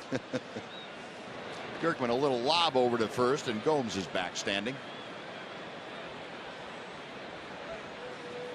Well, Carter's still a pretty inexperienced hitter, trying to figure things out. And A's are very high on this young man. Talent-wise, they're still trying to figure out where he's going to fit in defensively for him, but that will come in time. Kirkman again a toss to first. As Tom told you last night, Carter had kind of a mini nightmare over at first base. A couple of balls that were mishandled. There's no doubt that he can swing the bat at the major league level. Bonnie putting it together. There's a good breaking ball that's in for a called strike. And it's 1-2. When you can't get your fastball over, drop in a big league curveball. Yep. Now if you're Carter, you're really not too sure what you're going to see right here. Have to be ready for that fastball, though. It comes in at 95 miles an hour. Kirkman nods in agreement to the sign by Soto. He is set, and the 1-2 pitch. Check swing on the breaking ball. He went around. And that is the 3rd strikeout now for Michael Kirkman in the 6 hitters he has faced. Well, he was definitely ready for the fastball, but he wasn't ready to lay off that hard curveball down and in. Straight down. No doubt Carter swung at it. And I would have to say he was probably the first to know that, or be sure of it. So 2 gone. Here's Derek Barton, left-handed hitting first baseman. Barton has doubled and walked, both of those at bats previously against Scott Feldman, the starter. Feldman, by the way, will have no say in the decision here tonight as Barton takes a good fastball for a knee-high strike. Michael Kirkman has done a very good job since coming on. Just the 1 walk to Johnny Gomes, the pinch hitter, has marred what otherwise was a perfect inning and 2/3 for him. 0-1 pitch. And that breaking ball is just falling off the table. Couldn't get Barton to offer at it. It's 1-1. Barton recalled from Sacramento, the Triple A affiliate of the Athletics, on September the 10th, after Sacramento finished their postseason run. Another breaking ball. That's just off the corner. 2 balls and a strike. Yeah, Barton was part of that revolving door, or still is, I guess you could say, at first base for the Athletics. Hila Kaihui was anointed the first baseman for, that lasted about 3 weeks. Earlier this year, Barton had the job as of 2 years ago and couldn't keep it. I think one thing they loved about Barton was he was an on-base percentage guy. He walked a lot. Yeah, they thought it didn't look like he was going to hit for much power at first base. Yeah, they were hoping, I think, that he would develop it like Jack Puss did, where he'd get on base a lot, but he also developed the power, and that power never came. The 2-2 pitch got him swinging. A good fastball at 96 from Kirkman. Kirkman strikes out 4 of the 7 men he faces. in his 2 innings of work. We're going to the bottom of the 6th, a 2-2 game in Arlington.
It's time for the Sonic Slam Inning, brought to you by Sonic. Tonight's jackpot is worth $400 and dinner for 2 at Sonic Drive-In.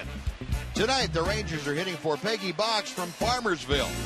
And if a Ranger hits a grand slam during this inning, Peggy Box from Farmersville will win $25,000. You can register at any participating Sonic restaurant. Elvis Andrews starting things off against Tommy Malone, who has a new left fielder behind him.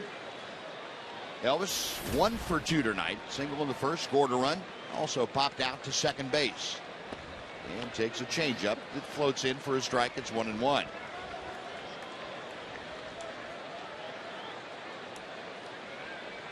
Tommy Malone with his 87th pitch of the night. And it's a belt-high fastball. 1-2 to Andrews. Elvis now backing out. He didn't agree with Wally Bell's call on the last pitch.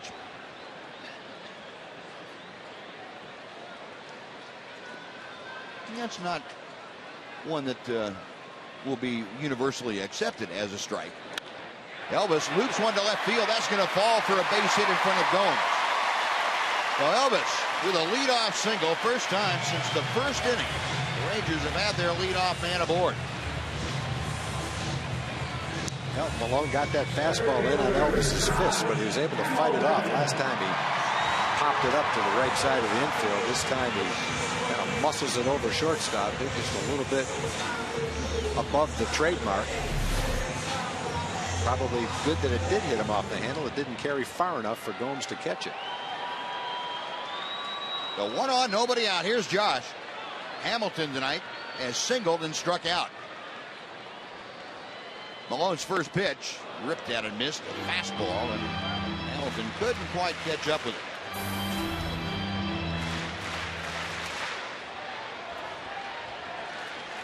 Josh at 288.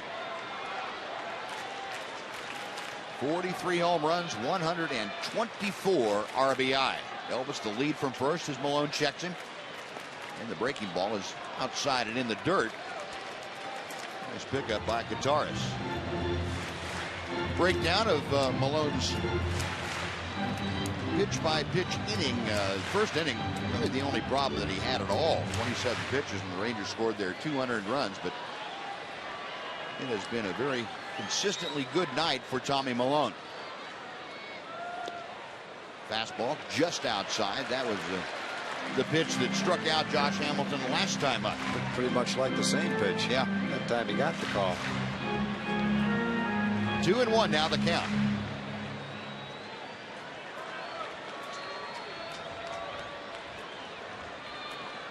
Malone okays the sign, a check of Andrews.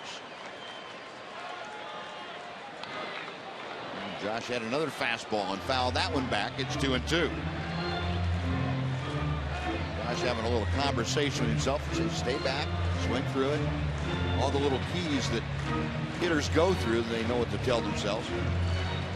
What did you tell yourself when you had a little chat after a swing that you didn't feel like was good? Do you have a little saying or a little key for yourself? No, not really. Yeah. They got Ellis picked off. A great move by Malone, and Elvis in the rundown is going to be tagged out by Drew. Well, we talked about Malone having a good move. Very difficult to steal on. They're arguing that he balked. Well, he's got a good move. And Elvis over there at first, trying to plead his case to Jim Wolf, the first base umpire. Ron Washington, though, not even venturing off the bench. He thought it was a good move.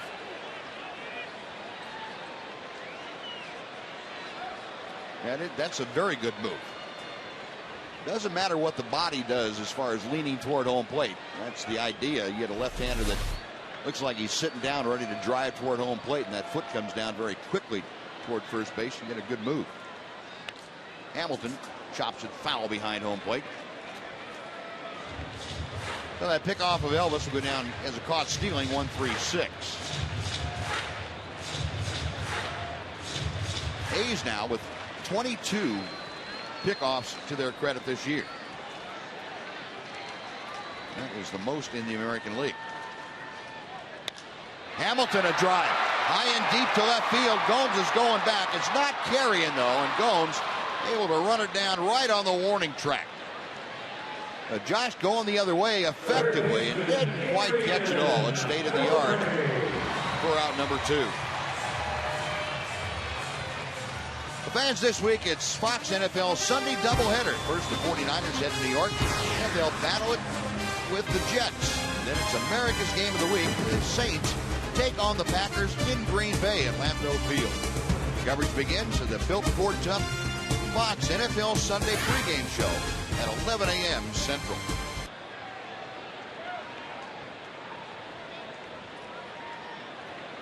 So Beltre up there now. Bases empty, 2 away in the 6th inning. Adrian has popped out and flied out. And a rip and a foul tip. It's 1 ball, 1 strike.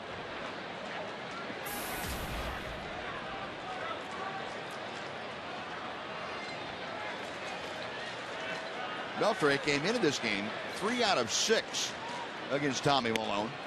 And he has not been able to solve him here tonight. He's down in the count here, 1-2. Well, the Rangers, since Hamilton's hit in the first, they hit a couple of balls hard in the 4th inning. Michael just missed a home run with a double. David Murphy lined out to left. Those are the only 2 balls that have been hit hard, though. Malone has really settled down and mixed up his pitch as well. He's used his changeup, his fastball into the right-hand hitters. Good command, too. Hadn't walked anybody. Left-hander back with a 1-2 pitch. Rushes Adrian back, and it's 2-2.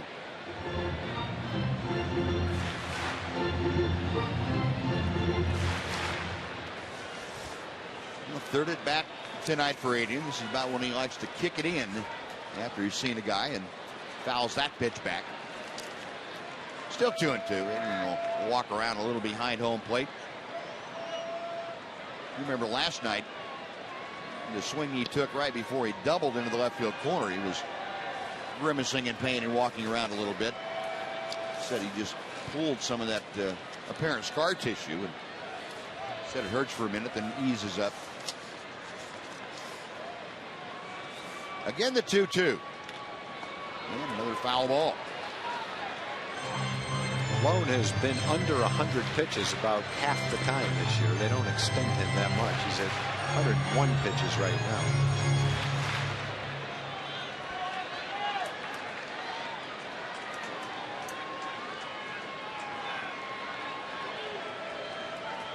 Left-hander studying the signs. And now again back to Beltre. And another chop foul. One thing about Malone's performance tonight, he hasn't really had an inning outside of the first that has been taxing. And that, if you bunch if you bunch 35 pitches into one inning, say the second or third, you're going to run out of gas a lot faster, innings-wise. He doesn't look like he's out of gas. He's throwing. Yeah, still throwing well. He really is. They may push him a little bit tonight, late in the season. Bullpen has been extended a little bit in that Yankee series. May want to get an extra inning out of him today.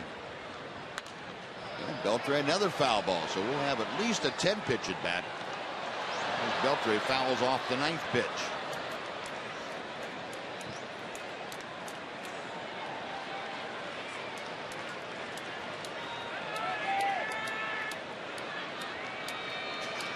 Adrian back in there ready to go. So is Malone.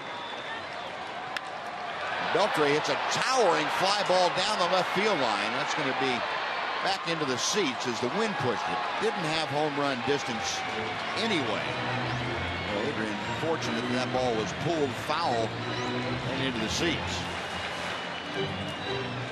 Adrian getting a little bit closer each time.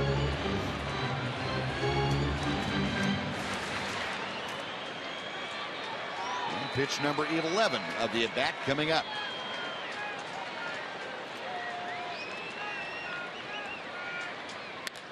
Up the middle, that's a base hit. He threw him everything he had. Fastballs in, changeups away, curveballs. Finally, it was a changeup, and Adrian was on it. Ripped it up the middle.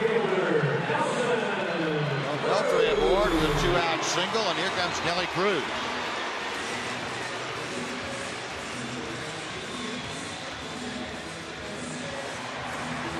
You give a guy like Beltre the opportunity when he's swinging the bat well like this to see that many pitches in an at bat. It's going to be pretty tough for him not to square one up. As long as you get one in decent hitting zone, that's true.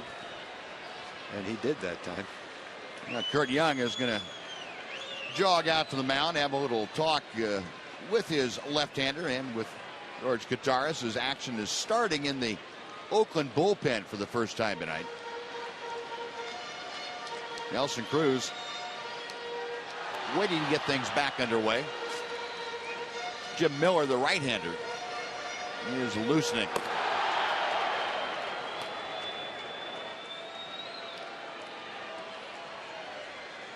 But Nelly steps in 0 for 2 tonight. He has grounded out twice. Beltre, the runner at first. Very modest lead after having seen Andrews picked off this inning, and Cruz a rip and a miss. It's 0-1.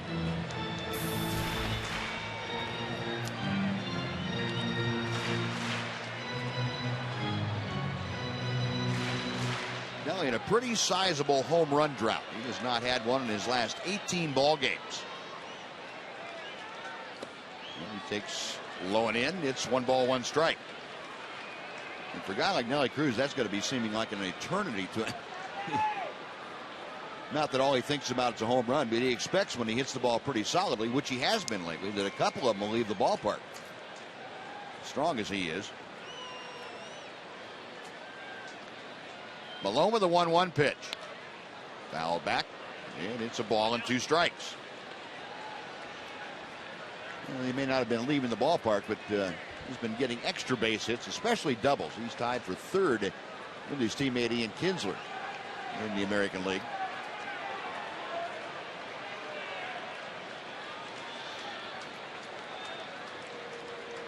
Malone okays the sign. The pitch on the way. 2 balls and 2 strikes.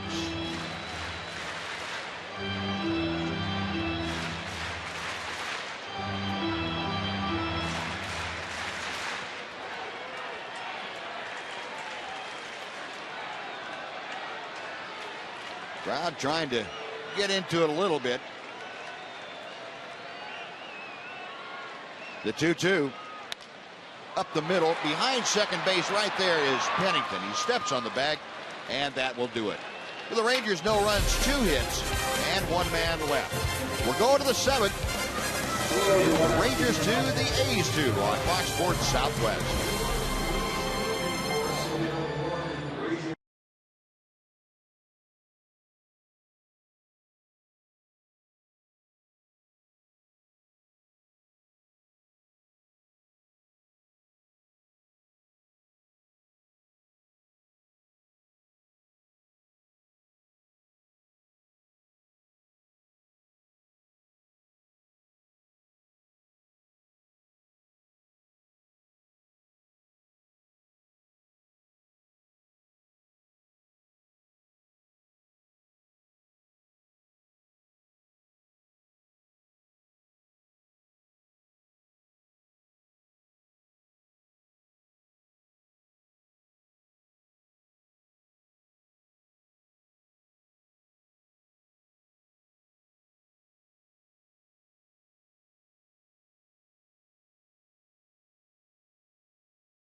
West is brought to you by Geico Insurance.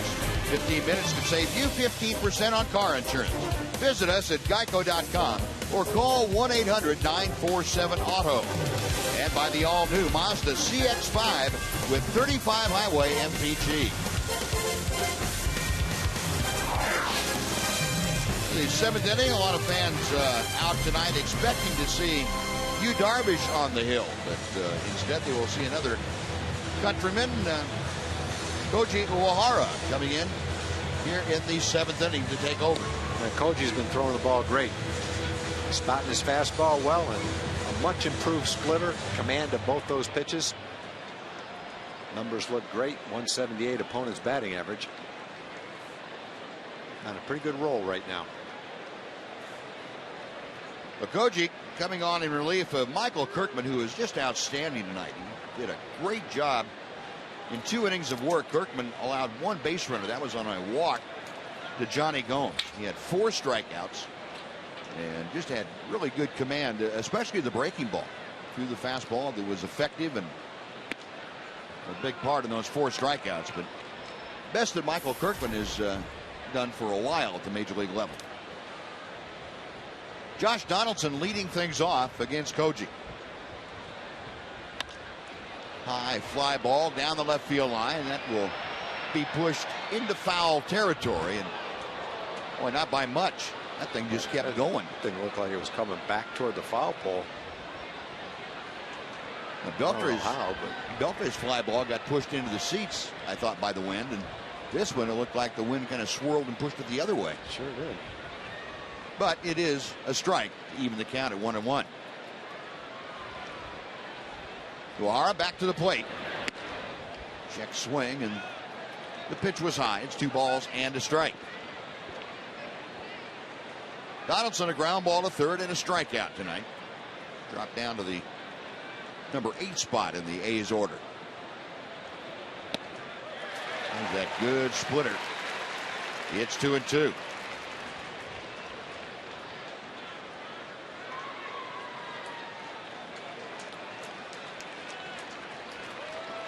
Koji, the 37-year-old from Osaka, Japan. Got him swinging. He's got that thing working, boy. Those are on a little bit of a strikeout binge. And that is the 10th in this game. The arm motion, body motion that he has on his delivery, it looks just like a fastball to the hitter. Go back to the dugout, shaking your head. Yep. George Kataris, the catcher, a wave and a miss. You're talking about the strikeouts, Tom. The Athletics are leading probably the civilized world in strikeouts this year. Certainly all of Major League Baseball. Came into this game having struck out 1,307 times as a team. They're now up to 1,317. The all-time record in the American League is 1,324 by Tampa Bay back in 2007. So not only is that within sight, they're going to blow by that thing like it's standing by the side of the road. Well, they do strike out a lot.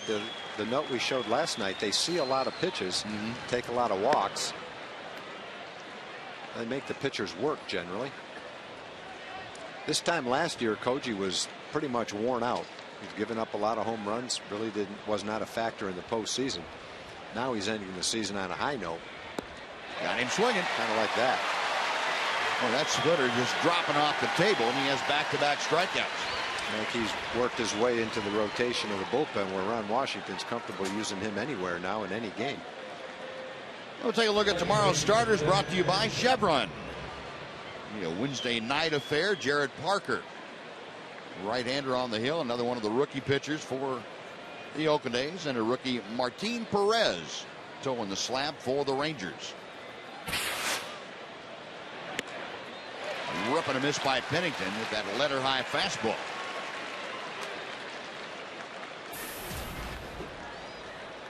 Pennington, as you can see, 0 for 3. Ground out, pop out, and strikeout. 1 ball and 1 strike.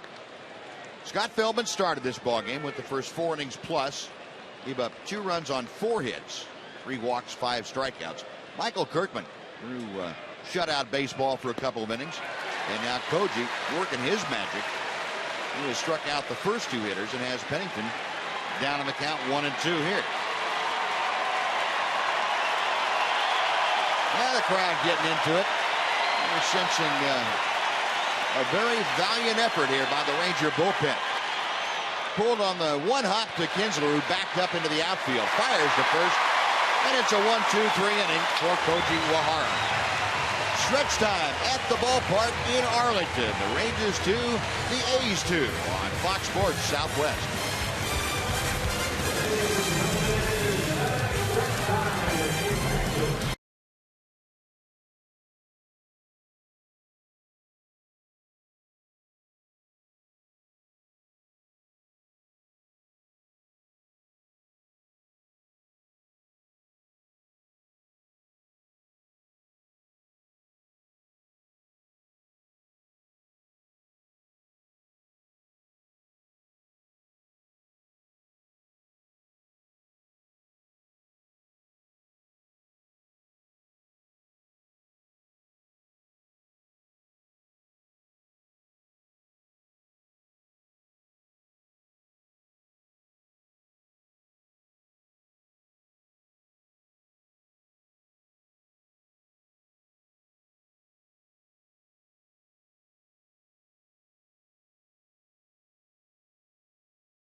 By Looper in theaters September the 28th.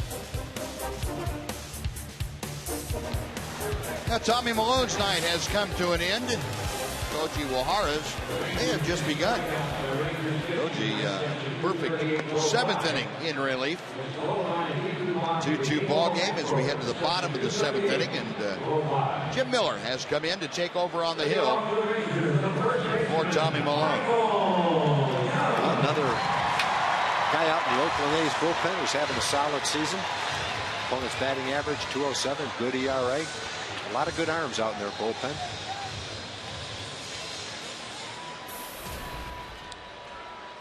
Michael Young to start things off. Young, Murphy, and Napoli here in the 7th inning.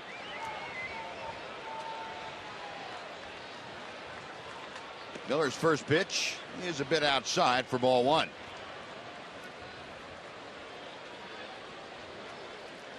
Michael 1 for 2. Hit that double off of Malone off the upper part of the wall in left field, left center field last time. Takes the breaking ball outside. It's 2-0. Facing Miller, the 30-year-old from Randolph, New Jersey. The Rangers probably aren't disappointed to see Malone go. He was really tough tonight. Next pitch fouled out of play to the right. Rangers bunched 3 hits together to lead off the game. Took advantage of an error by the right fielder. Scored their 2 runs and had trouble doing anything after that. Lexi warming up. Looks like he'll be the pitcher for the 8th inning. 2-1 as Young waits. Check swing. The pitch is inside, and it's 3-1. Well, Michael trying to get aboard to start off the Rangers 7th inning. He'll be followed by the left fielder David Murphy. Miller's walked 24 in 45 innings, so he's a little high in the walk total. And there's one for you right there. You can add one to that, make it 25. Yep. Lead off pass Now let's head back to our Fox Sports Southwest studios for a Mazda game break with Leslie McCaslin. Leslie?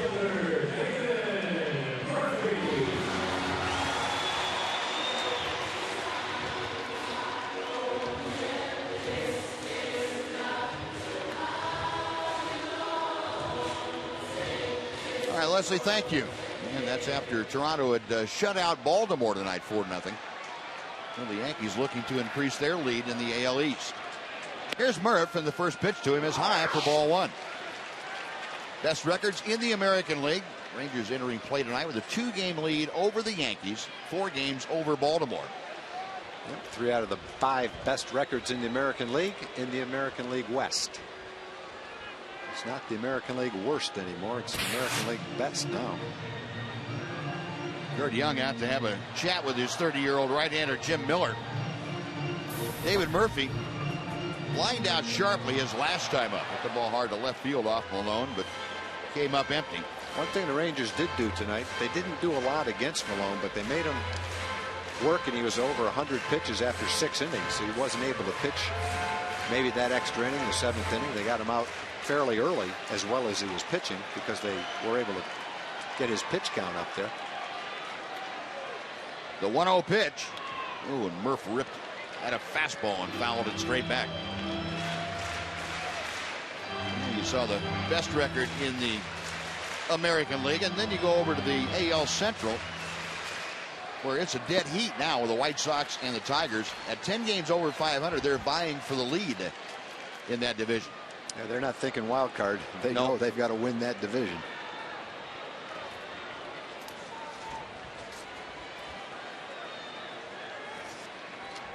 One and one the count. David Murphy waiting. Michael Young, the lead at first. Nobody out here in the 7th inning. Chopper down to first. Martin goes to second. They get one. The return not in time. Martin getting back to the bag, and Murphy able to leg out the return throw. But Young forced at second. Is now one away, and Mike Napoli coming up.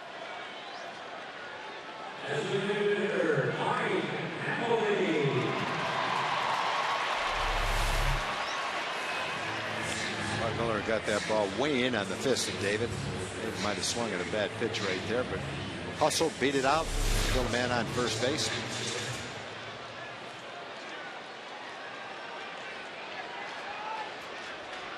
Napoli tonight, a strikeout and a ground ball to short. And a throw to first. Boy, Martin had to reach across. Murphy going back in to stab that throw.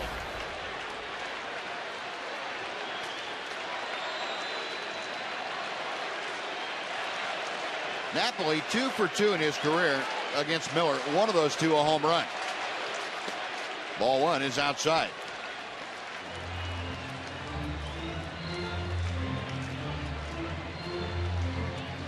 Napoli checking with Dave Anderson, the Ranger third base coach. David Murphy, the runner at first. A 2-2 ball game in the bottom of the 7th. And the breaking ball finds the outside corner. That will even things at a ball and a strike.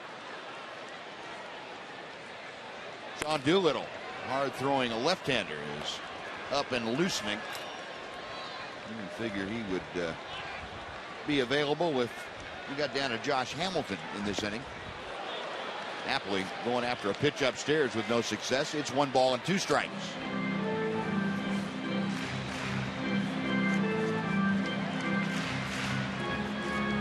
Gary Pettis had stopwatch in hand, monitoring David Murphy as he leads from first. Miller sets and checks it. And Napoli gone on strikes. Second time tonight that Mike has struck out. 2 gone, and Giovanni Soto coming up.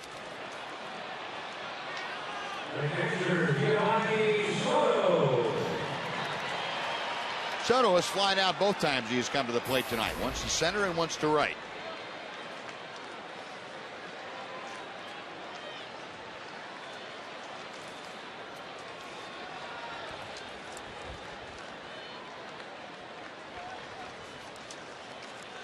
Miller's first pitch. Murphy on the move. Pretty good jump. The throw not in time. And Murphy swiping second base. One huge deficiency that the A's have, both behind the plate and most of their pitchers, is that do not do very well against the stolen base and catching them. David Murphy sliding in safely, so he is in scoring position now for Giovanni Soto, and Soto has a 1-ball, no strike count on him.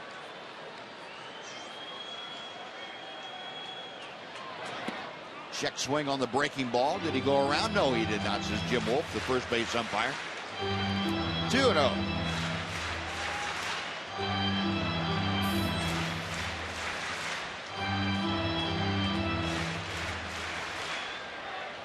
Rangers tonight, as you can see, 1 for 5. Season average, though, has dropped all the way down to 274. Ripping a miss on the off-speed stuff. It's 2-1.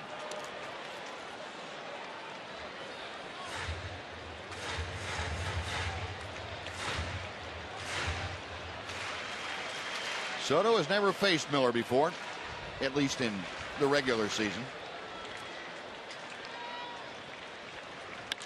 That ball is hammered deep down the left field line, but it's hooking well foul and goes into the club level. That one definitely had the home run distance. It did that. And I don't think the wind had any effect on that ball, pushing it one way or the other.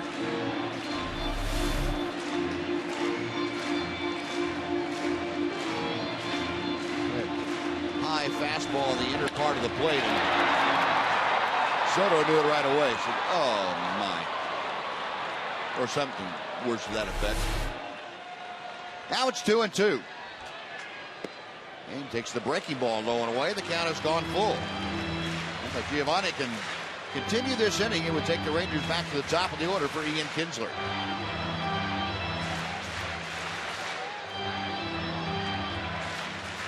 Jim Miller, who signed a minor league contract with the A's last November.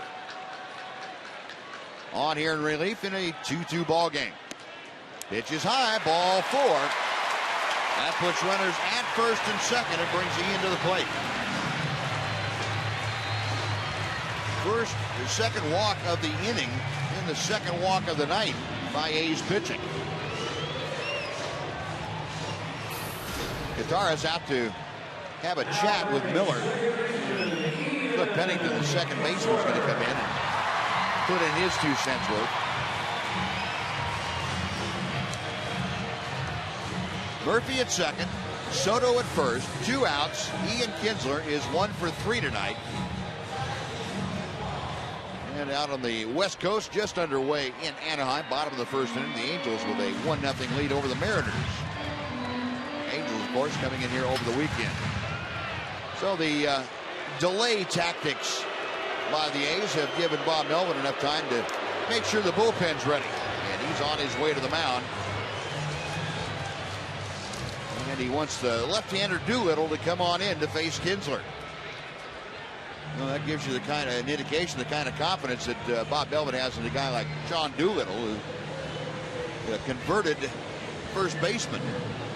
And he's going to come in to face Ian Kinsler. The runners at first and second. 2 outs in the 7th inning, a 2-2 ball game. While Doolittle makes his way in for the bullpen, we'll take a timeout. Be right back after this on Fox Sports Southwest.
Saturday morning at 10 o'clock right here on Fox Sports Southwest for Chevy Hometown Kids.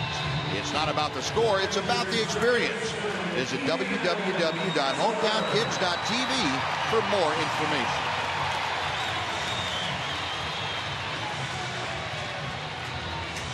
Sean Doolittle about ready to turn 26 years old. Tomorrow he will be a ripe old 26. And tonight, his last night as a 25-year-old, he is facing Ian Kinsler with first and second and 2 outs. Yeah, this guy's a pretty amazing story. He was a position player for the A's who was injured, missed a bunch of time, was rehabbing with all the kids that were injured in their system. And while he was rehabbing, just for something to do, they had him long toss. They figured his career wasn't going anywhere. Like the carry that he had long tossing. Tried to get him on a mound, see what he could do. He looked pretty good. Beginning of this year, he was in the rookie league. That's the first pitch he threw professionally as a pitcher, was this year in the rookie league. In June, after 26 innings, here he is in the big leagues. Pretty amazing. Yeah, it is. When you think about it. Pitched a little bit in college, threw about 88 miles an hour. Well, it's amazing. Somehow his mechanics, you know, they found mechanics and a way to pitch, and here he goes. Yeah, he got bigger and stronger, and yeah, it is quite a story. 2-1 pitch. Ian, check swing. He went around, said Jim Wolf, and the count is even at 2-2. Ron Washington watching his club make a 7th inning charge here. Whether they get a Well, there's a lot of guys like him, converted position players. Kenley Jansen, Jason Mott, Joe Nathan, for that matter, was a shortstop. Kinsler, a sharp ground ball, but it's foul outside third. We'll come back and try it again.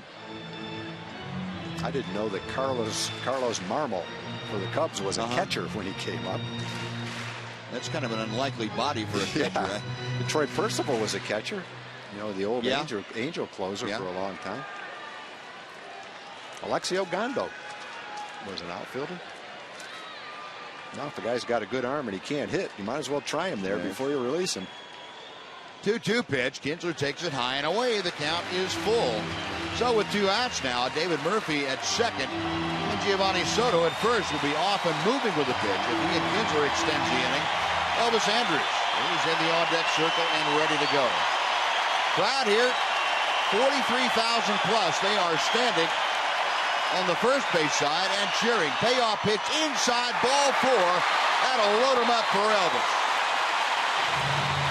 Well, Doolittle has pitched 40 innings and only walked 9 batters. He struck out 56. But control has not been a problem for him. 3 walks for the Rangers. 3 walks in the inning. Base is full of Rangers. Elvis steps in, having gone 2 for 3 tonight. A pair of singles and a run scored.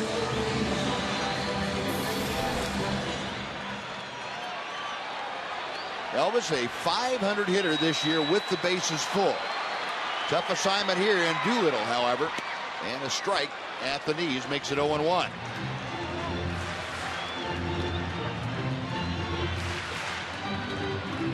Elvis at 289. Doolittle, a check of the runners. The 0-1 pitch. On the outside corner.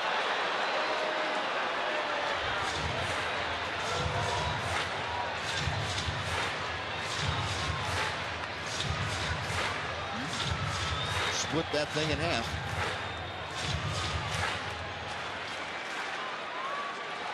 Well, Elvis now having to battle back from an 0-2 deficit in the count against Doolittle.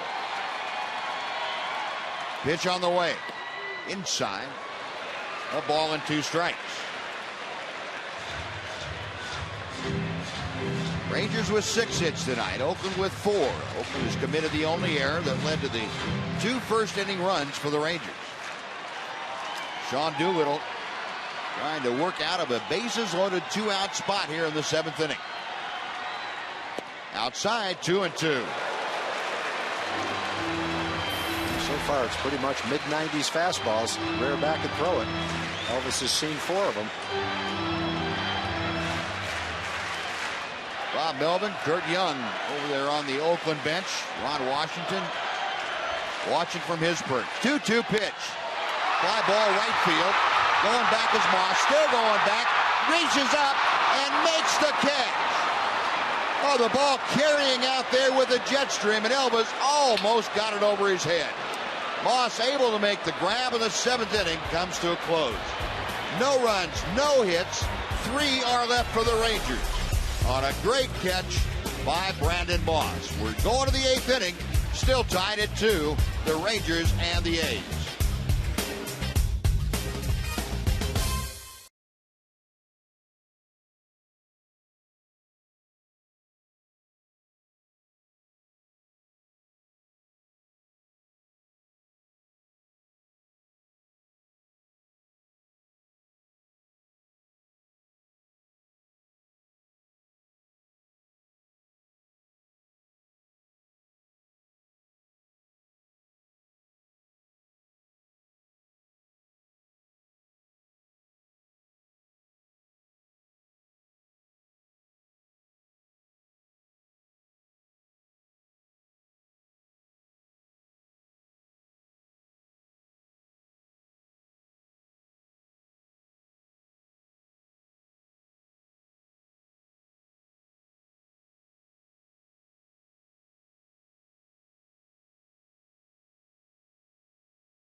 Is brought to you by Ace Cash Express, earning your trust since 1968. And by Jack in the Box. Get the All-American Jack Combo, a no-nonsense burger, fries, and a drink for only $4.99 plus tax.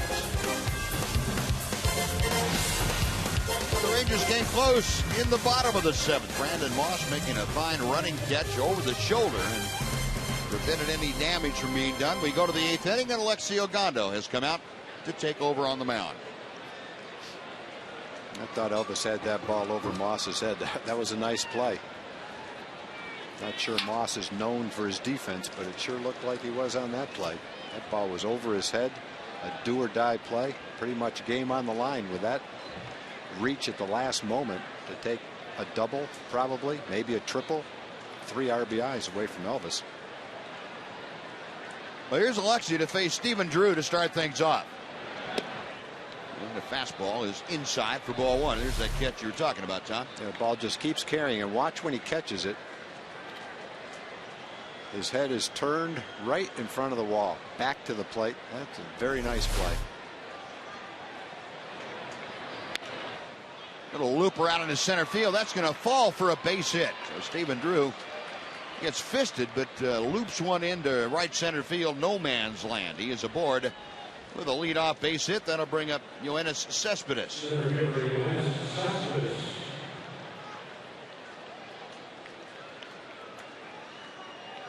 Cespedes tonight 0 for 3.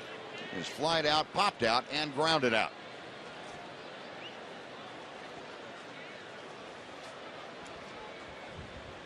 And Coco Crisp is going to come in as a pinch runner, it looks like, at first base. Crisp has been battling some conjunctivitis, pink eye, and Bob Melvin said they were going to take it real careful with him because they didn't want to mess with his eyesight. But it looks like he's doing well enough to come on here, and certainly among the league leaders, 4th in the American League with 35 stolen bases this year. So very definitely a threat to go. Although Alexi, one of the better guys as far as getting the ball to home plate quickly. Doesn't waste a lot of time in his delivery. So Cespedes at the plate. Ogando a check of Crisp, and Crisp a bluff towards second base, or he might have been going and then just stopped. I think he was going. Just left too soon. You take that kind of a bluff and the guy throws over there, you're a dead duck.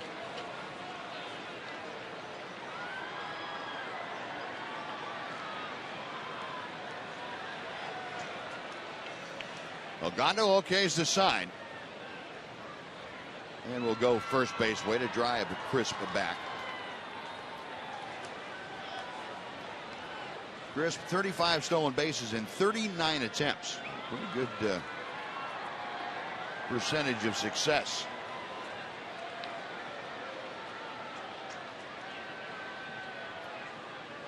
And the breaking ball is outside.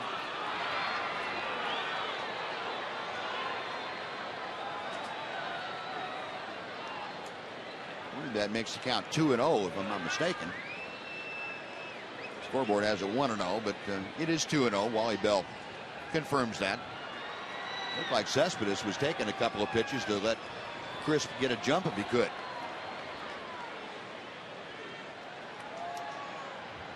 Ogando goes first base way again. Ogando obviously has to worry about Crisp at first base, but he's got a power hitter at the plate and a 2-0 count that he's got to worry about too.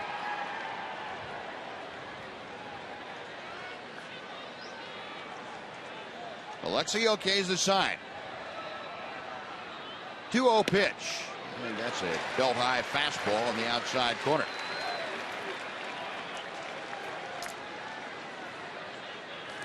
Ogando against Cespedes. Or Cespedes against Ogando, if you will. 1 for 2. A single in a couple of trips. Up there now with a 2-ball 1-strike count. He tried to go again too. He left too soon. Rip and a miss with the slider. Ogando held the ball and kind of messed his timing up. Took a couple of quick steps, realized he'd left too soon. The slider.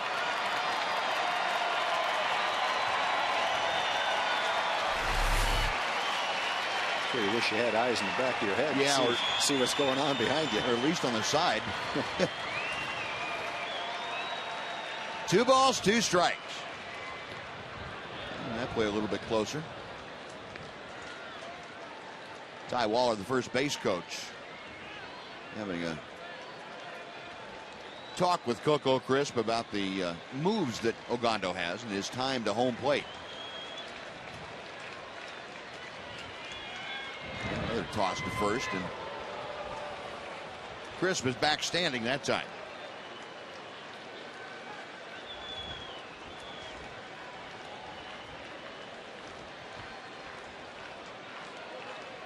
Crisp been inching off against Ogando. Now Alexi is set. It's the same thing. When he let go of that ball, Crisp was going back to first base. Trying, I guess if he times that jump right, he's going to steal second. He probably steal second and third on the same pitch if he timed that right. He's had a couple of jumps where if Ogando had just stepped off the rubber, he could have picked him off. He was that far off. But like you said, Tom, that last one, he was going back to the bag. Yeah, he doesn't know he's doing that. You can't see it. Now you should have enough peripheral vision to see a guy at his maximum lead. However, you have to turn your head far enough to see that. That ought to be your cutoff point. When he gets out of your peripheral vision, you know he's gotten further off than you should allow him to be, and you have to make a throw to first. Again, the 2-2, and again fouled away.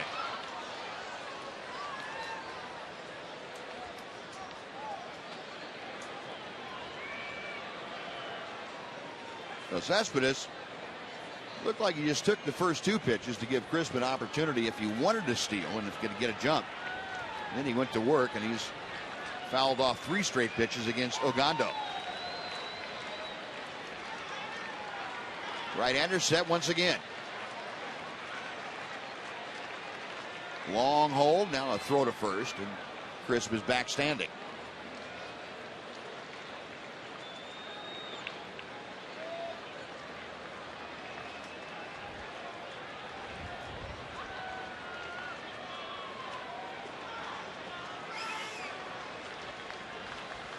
Michael Young playing the bag against Coco Crisp at first base. Nobody out here in the top of the 8th. Got him swinging. That ball went down more like a curveball. Wow. The first slider he threw went sideways, almost like a cut fastball. That one went straight down more like a curveball. Sure did. Well, he did a great job of holding Crisp at first base and pitching tough to Cespedes at the same time. Well, there's one away now. And Brandon Moss, who is 1 for 2, is at the plate. Crisp trying to establish that lead for himself, where he's comfortable that he can get a good enough jump to steal. Rip and a miss by Moss. 97-mile-an-hour gas coming up there from Ogando. Moss walked leading off the second inning and came around to score the first Oakland run tonight. That was against Scott Feldman. Singled in the 4th off Feldman, but was erased on a double play.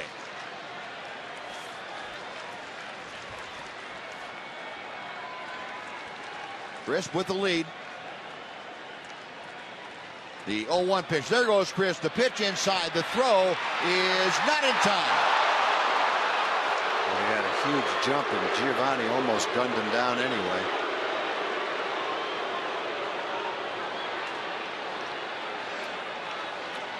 The 36th stolen base of the year for Coco Crisp. It's amazing how almost every team in baseball has stolen the signs from the runner, the hitter on the field to the dugout that the Rangers started a couple of years ago. Yeah. That was pretty close, too. That ball, well, it's behind him. It looked like his hand got in there, but the tag came down pretty close to the same time his hand got to the bag. Sure did. And that's one of those ones. If the throw is closer to the bag, you might get a call that's close like that. Yeah, I think you might have. Crisp in scoring position now with 1 out. A count of 1 ball and 1 strike to Moss. Ogando misses low and outside. 2-1.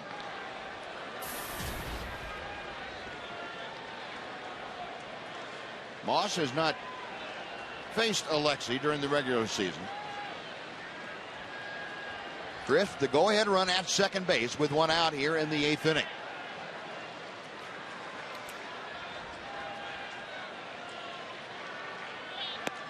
Breaking ball, and it finds the mark. 2-2 to Moss.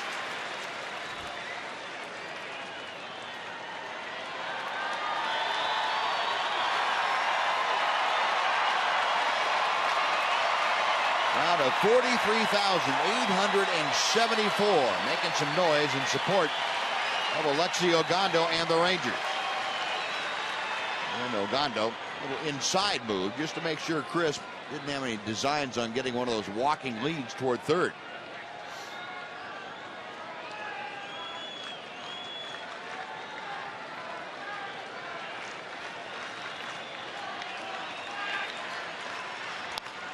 Hard hit ground ball, but pulled well foul outside first. And it remains an even count at 2-2.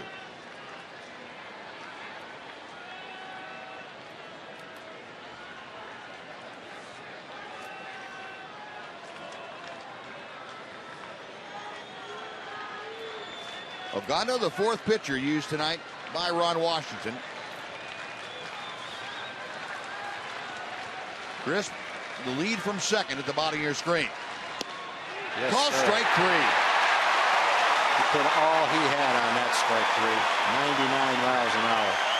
He can't throw the ball any harder than he just threw that ball.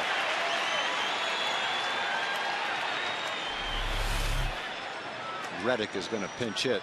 That's not only 99 miles an hour, it's pretty much a perfect strike. Yes, it is.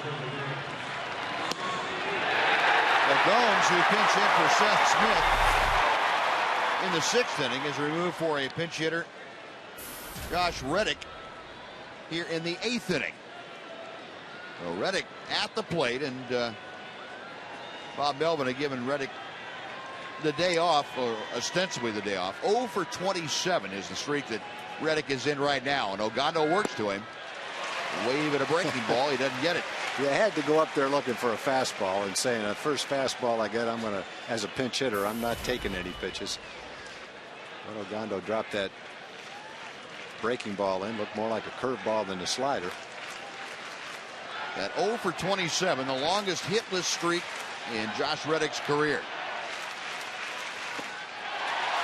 He's down on the count here, 0-2. Guess what the third pitch is going to be? Well, I wouldn't be afraid to try the same thing. That's what the crowd is cheering for. You see another one of those down there. See him get him to swing at it. 0-2. Crowd on their feet, imploring Alexi Ogando. Way inside, it gets away, and going to third is Crisp. He is in standing on the wild pitch. Soto did a good job of blocking it, keeping it close to home plate, but couldn't locate it. Kind of spun around, and now the go-ahead run just 90 feet away with 2 outs. That ball went, not sure what that ball hit to come back. I think I hit the umpire in the right hand. Yeah. Hit Wally Bell and then rolled up on Giovanni's backside. And that's why Soto couldn't find it. Tried to overthrow that one. A ball and 2 strikes to Reddick. Ogando ready to work. Way inside and low. Well, that's some kind of play by Soto right there. Some kind of block. Wow. And Crisp is, if that ball gets by him, Crisp is going, whether he's got a great chance or a poor chance, he's going to try to score. This ball spins and comes back and hits him right square in the middle of the chest protector, and the ball stayed right in front of him instead of caroming off to the side. The 2-2 to Reddick. Foul back. Got a fastball, and Reddick was tuned up for it. It's still 2-2. That fastball coming in at 98 miles an hour from Ogando.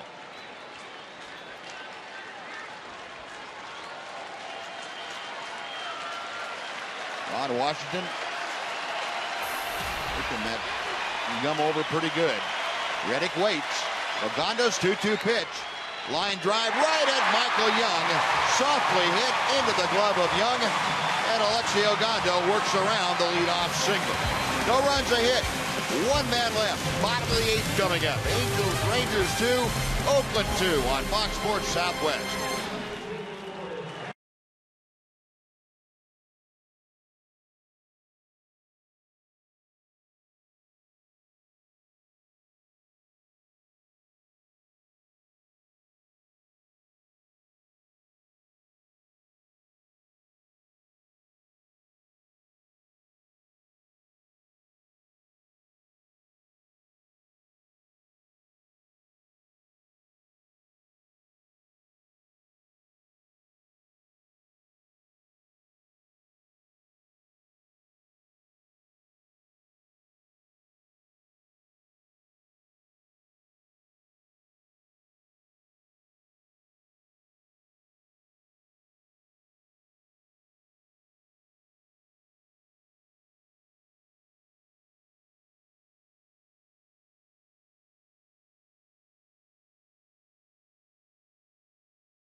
Closely played game, and we go to the 8th inning. Josh Reddick remains in the ball game. He takes over in right field.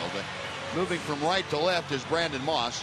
And Adam Rosales will enter the ballgame, and he will take over at shortstop. Josh Hamilton leading off. Sean Doolittle's pitch to him is a fastball fouled away to the left. It's 0-1. Middle of the Ranger order, Hamilton, Beltre, and Cruz here in the 8th inning. Josh, a first inning single. Other than that, he has struck out and flied to left field. Hit in the air, shallow center. Going out is Rosales. Still going out. He can't get it. It falls for a base hit. A little Texas leaguer appropriately falls for the Rangers center fielder.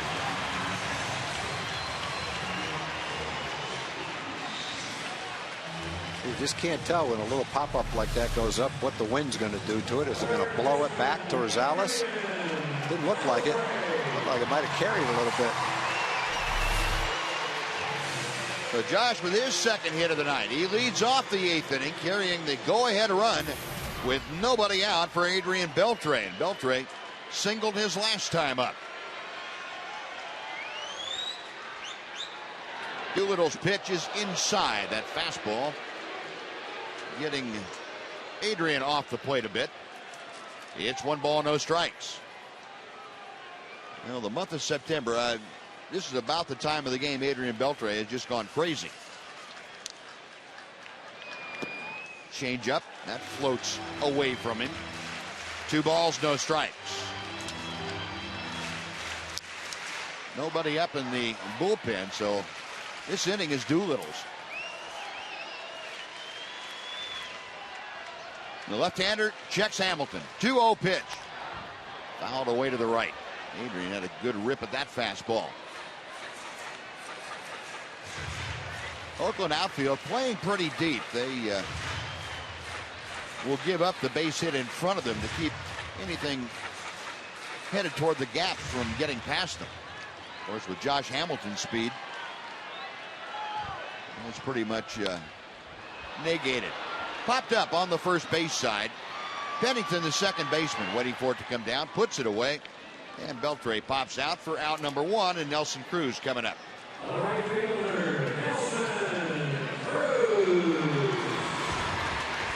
Nelly Cruz 0 for 3 tonight. He has grounded out all 3 times this evening.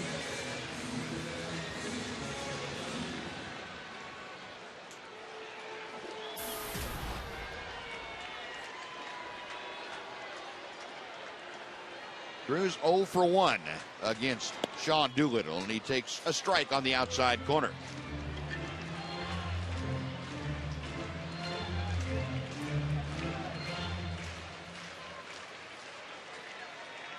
Nelly adjusting those batting gloves, getting back into the batter's box. Hamilton, a very short lead at first. And Cruz takes high. It's 1 ball, 1 strike.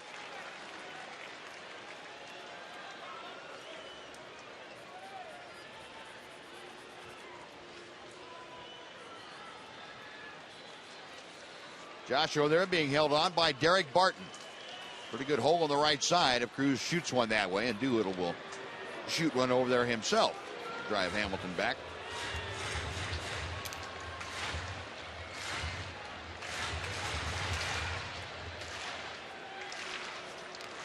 Kelly settling back in. Doolittle ready. And Cruz pops it up. That will reach the seats over the Ranger dugout. It moves the count to 1 ball and 2 strikes.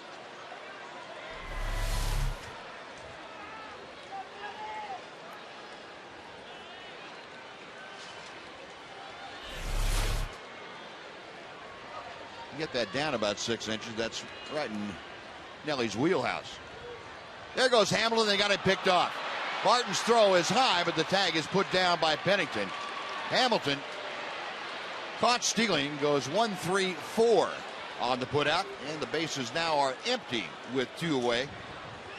And Cruz with a count of 1-2. Well, Josh just made up his mind. He didn't have a big lead. He was going on first movement, counting on Doolittle to go to the plate. And Cruz pops it up. Derek Barton, the first baseman, going into foul territory near the coach's box. And that will do it. So the Rangers can't do anything with a leadoff Hamilton single.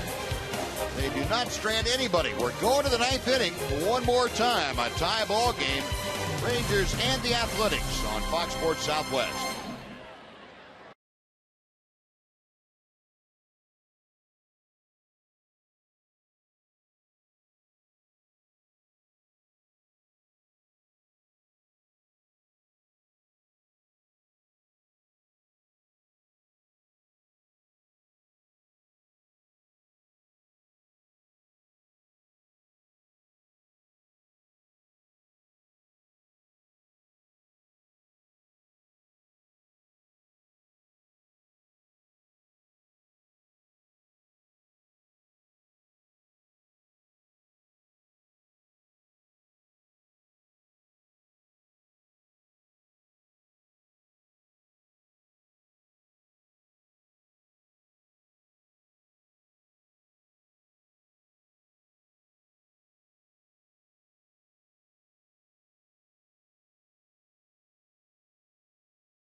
So we get the official game notes the moment they're released from the Rangers.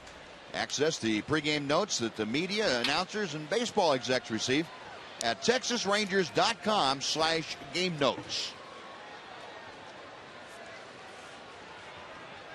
Now we head to the top of the ninth inning. Alexi Ogando back to the mound. He will face Chris Carter to start things off and pours in strike one. Yeah, that's one of the benefits of having Ogando. He can go multiple innings if you need him to. And last night, Wash went to Nathan in the ninth inning. Tonight, he's going to stick with Ogando out there. Ogando throwing the ball well. Get that extra inning out of him. Ripping a miss by Carter. He is down in the count now. No balls and 2 strikes.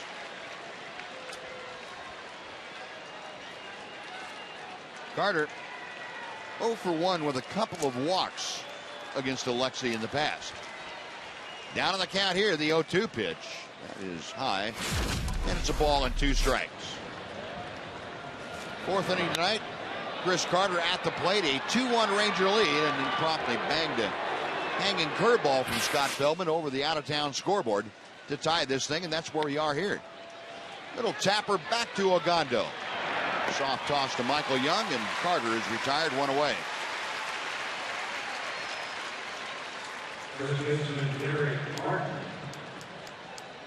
That'll bring up Derek Barton.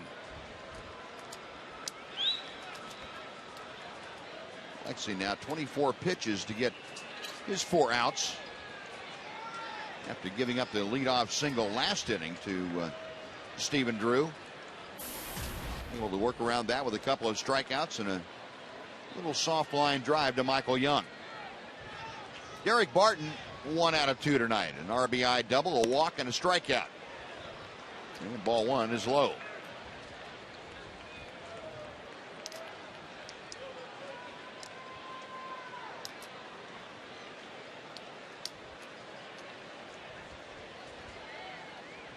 Alexi back to the plate.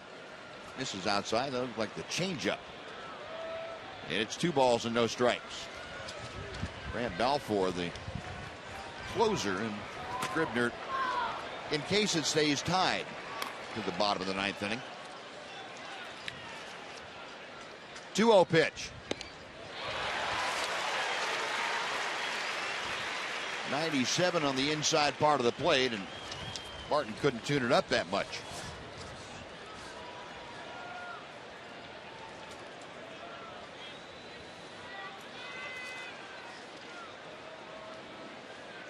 Ogando with a hand in the glove up in front of his face. To the wind he goes. And the fastball gets the outside corner. Might be the best combination of fastball and breaking ball we've seen Alexi have maybe since he went on the disabled list. He has had one, but not generally the other in his outings. Fouled back by Barton. It's still 2-2.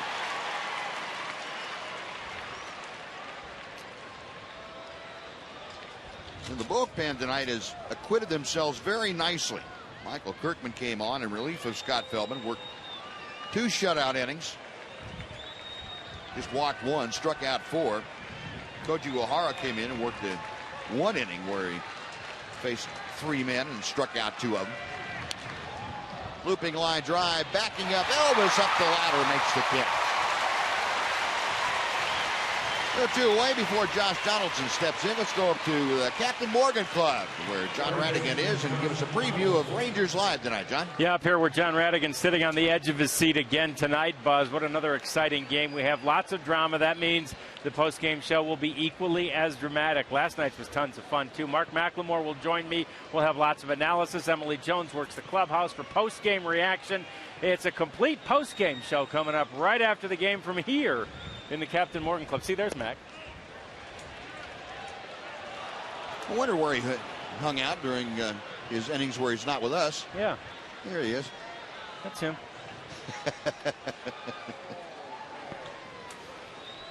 1 ball, no strikes.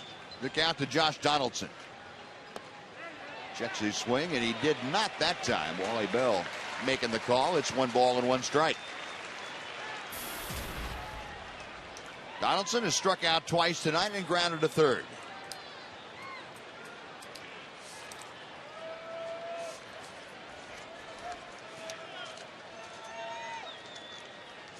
Ogando with a 1-1 pitch. And that just missed the outside. 2 balls and a strike. And if you're looking ahead to the bottom of the 9th inning for the Rangers, it'll be Young, Murphy, and Napoli.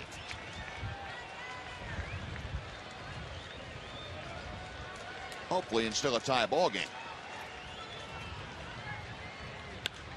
Line drive pulled down the left field line. That's going to be trouble. It's foul. Boy, I thought that ball was fair. Must have hooked it just a little bit. He's thrown 4 straight sliders. Donaldson was way out in front of that one, but he almost got enough of it to double down the left field line. That thing was really hooking.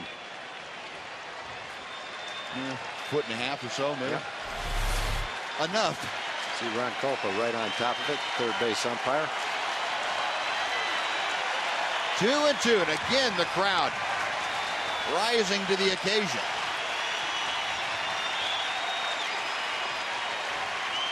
Ogando with the pitch. Got him swinging. Good slider. Alexi strikes out his 3rd in 2 innings. A's are gone in the 9th. We're going to the bottom of the 9th inning. 2-2 on Fox Sports Southwest.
The game will show you why it's still 2-2. Seventh inning, Elvis Andrus at the plate, bases loaded, drives one to right field, and Brandon Moss, reaching as far as he could before crashing into the padding out there, took extra bases away from Elvis.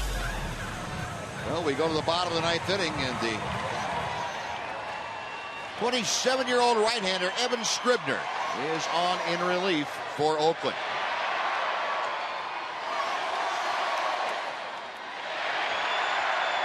Scribner was claimed in the offseason off waivers from San Diego by the Athletics. Worked in 10 ball games last year for the Padres. Had no record in a 7.07 in those Boeing ERAs.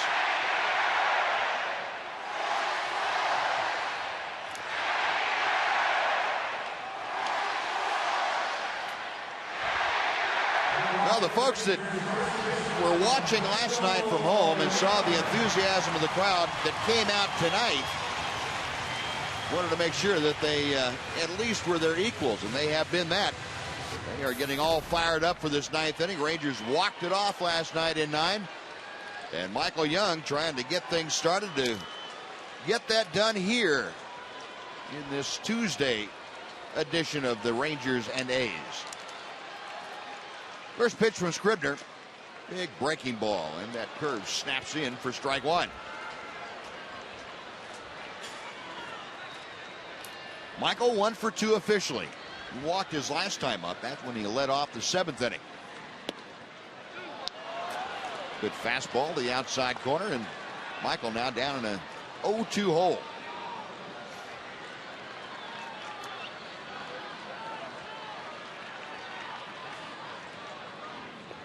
That breaking ball is a little short of the mark. A ball and 2 strikes.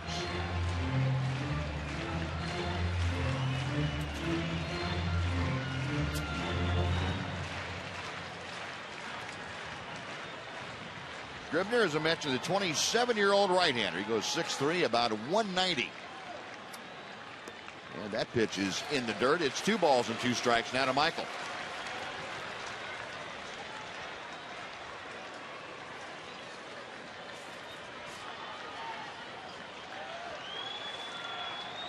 Young, a 276 hitter. Scribner set. And Young, a ground ball flagged down very handily by Scribner to his glove side, and just reached out, and the glove captured the ball. Solidly hit ball. If he didn't catch it, it looked like Pennington would have been able to move over and get in position to catch it. So got 3 straight hits and 2 runs in the first inning, but not much since then. Well, had a great chance.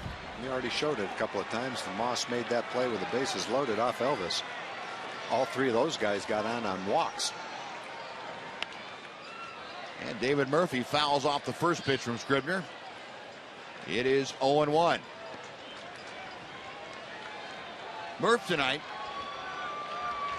flied to right, lined sharply to left, and then reached on a fielder's choice. Takes that pitch a bit off the plate outside.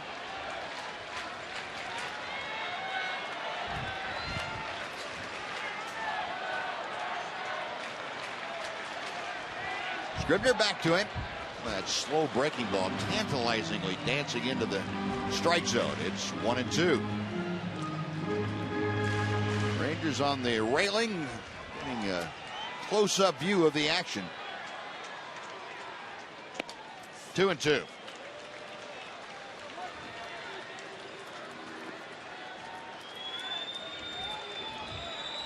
Everybody selecting their favorite launch point where they can get out of the field quickly if they need to for the walk-off. Murphy jinks one into center field, going out as Rosales.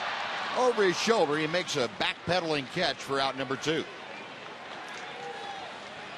Well, it'll be Mike Napoli's turn now.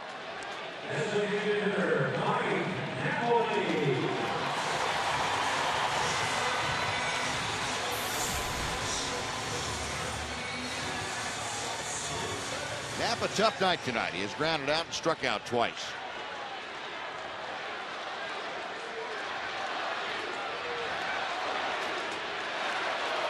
And the crowd getting the Napoli chant going. First pitch is a little bit low for ball one.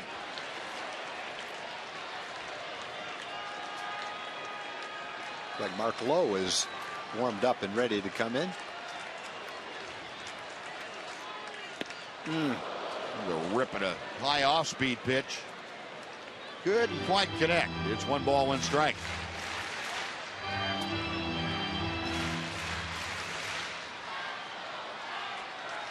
Knapp at 227 of the average. And he takes strike 2.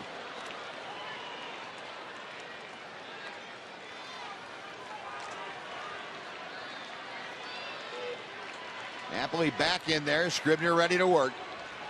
The 1-2 pitch. Got him swinging. The 3 up, 3 down in the 9th. We are going to extra innings here at Rangers Ballpark in Arlington. Rangers 2, the A's 2 on Fox Sports Southwest.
Reminder for you that extra innings are presented by Jack Link's Beef Jerky.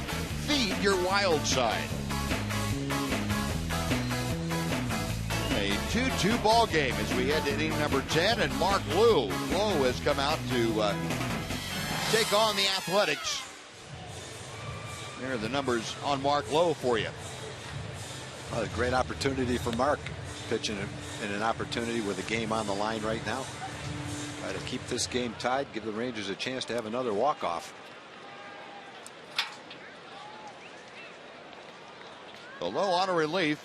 George Kataris, the catcher, will lead things off. Last time Mark Lowe worked in a ball game was out in Anaheim on the 18th, a week ago.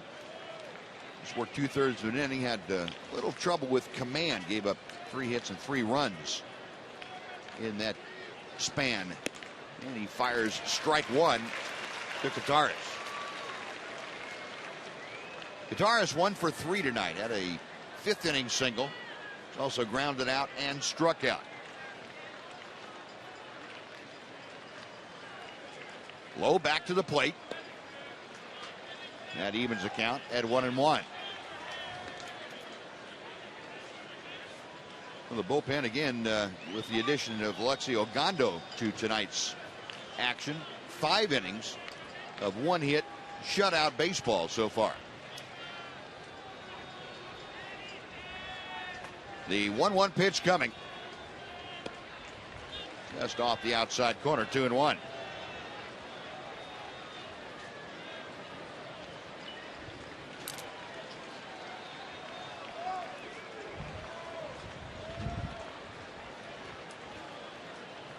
Mark Lowe, the UTAX, with a 2-1 pitch.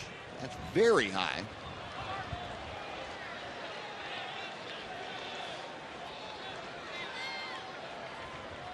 The scoreboard has it at 2 balls and 2 strikes. What Wally Bell indicates if he does, and he doesn't. 3-2 is what it is now. Low back to him. That's out of play to the left.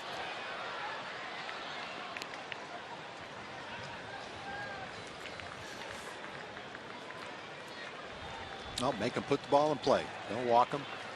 Throw him a strike. Take your chances.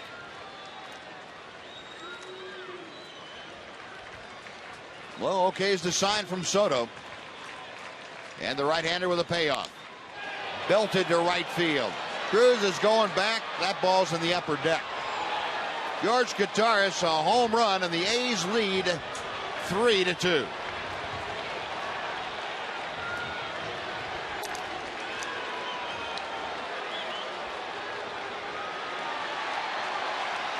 Well, you get behind, same old story. You get behind, you have to throw a strike. Get a good look at the 3-1 pitch, 3-2 pitch. Fastball, inner half of the plate. He was ready for that fastball. Well, the A's lead for the first time tonight. And Cliff Pennington now the leadoff hitter. He is up there against Lowe, and he takes strike 1.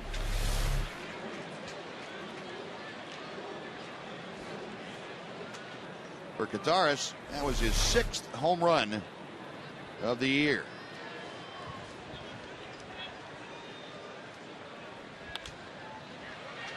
Pennington now, after the foul ball, is down to the count 0-2. Pennington 0 for 4 so far tonight. A couple of ground outs, a pop out, and a strikeout.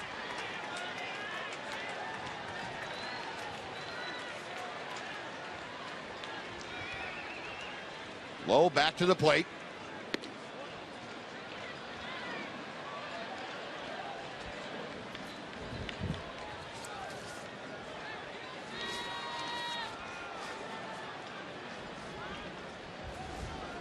That Gutierrez home run really calming the folks down. They have to get back up when the Rangers come back to the plate. 1-2 pitch. To left field, Murphy into the gap a bit and reaches up to make the grab. That's out number 1. Well, Adam Rosales will have his first at bat of the night.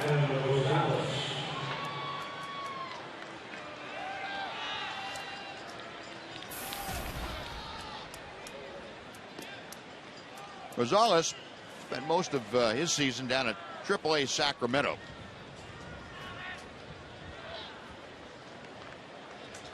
Came back up the last time on August the 2nd.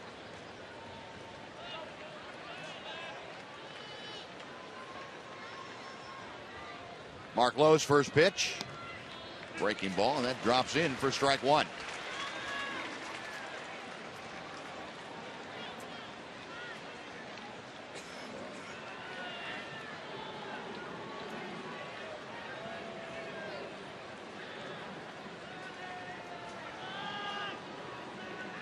Oh, 1 pitch. Way bad and miss. No balls, 2 strikes.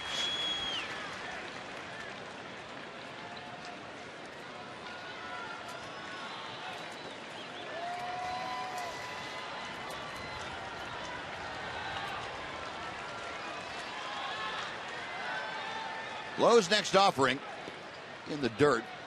It skitters away from Giovanni Soto as Grant Balfour, the Oakland closer, is getting loose in that Oakland bullpen.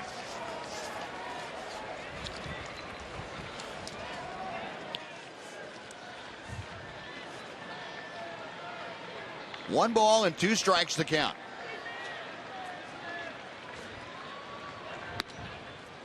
And 2-2.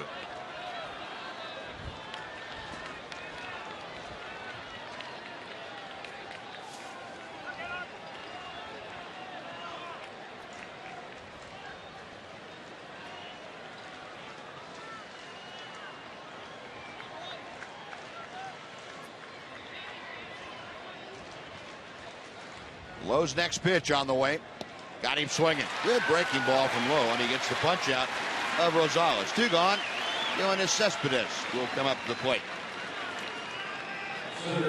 Good slider right there. They got Rosales to swing and miss at.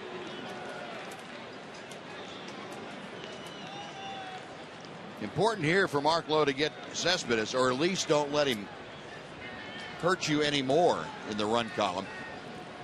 Keep this a 1-run game and give your club the best opportunity you possibly can to come back in the bottom of the 10th. Get a little careless with Cespedes, he can take you out of the yard in a hurry. First pitch fastball is up and away for ball 1. Cespedes an 0 for 4 tonight. Rangers finally figuring out a way maybe to corral this young man. He has hit safely in the previous 12 against the Rangers. That's a big rip and a miss. 15 strikeouts tonight for Ranger pitching against the Oakland A's. He said they are moving toward an all-time American League record for strikeouts as hitters. They're now at 1,322, and they're just 2 shy of the Tampa Bay record set in 2007. 1-1 pitch coming from Lowe. In the air to right field, not hit very deep. Long run for Cruz, still coming. He can't get there. It bounces right on the chalk and up into the seats. And a ground rule double for Yoenis Cespedes keeps his hitting streak against the Rangers alive now, 13 straight. It looked like the wind really knocked that ball down. Line drive to right field probably carries pretty well, but you get it up a little higher, especially right down the right field line between the spot where the home run porch is and the bleachers start on the right side of that. And it feels like the wind blew that ball back a little bit. Ron Washington out of the dugout. And he's going to make a move right here. So Mark Lowe gave up the leadoff home run to George Kataris. Now the 2-out ground rule double to Cespedes. And he's going to be removed in favor of Tanner Scheppers, who is making his way in from the bullpen. We'll take another timeout. Be back right after this on Fox Sports Southwest.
Two outs, and Tanner Scheppers on the hill for the first time in a week since bruising his right knee in a collision at home plate against the Angels.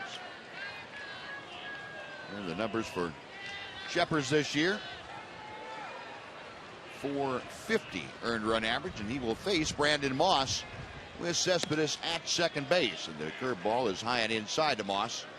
1 ball and no strikes. Moss tonight has singled, walked, and struck out a couple of times.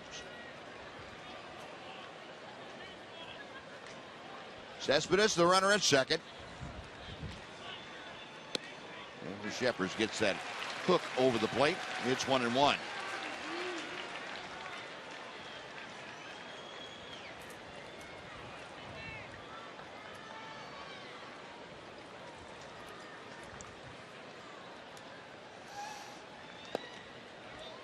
Two balls and a strike. Moss moved into the cleanup spot tonight by Bob Melvin. Comes in with 19 home runs, 41 driven in. The 2-1 pitch coming from Shepard. Big rip and a miss. Good hook.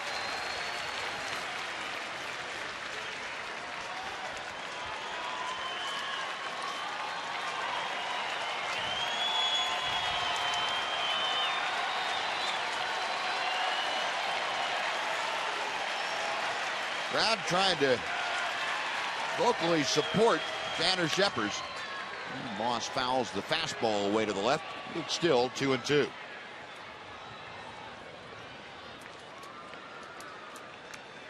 Shepard, the 25-year-old Southern Californian.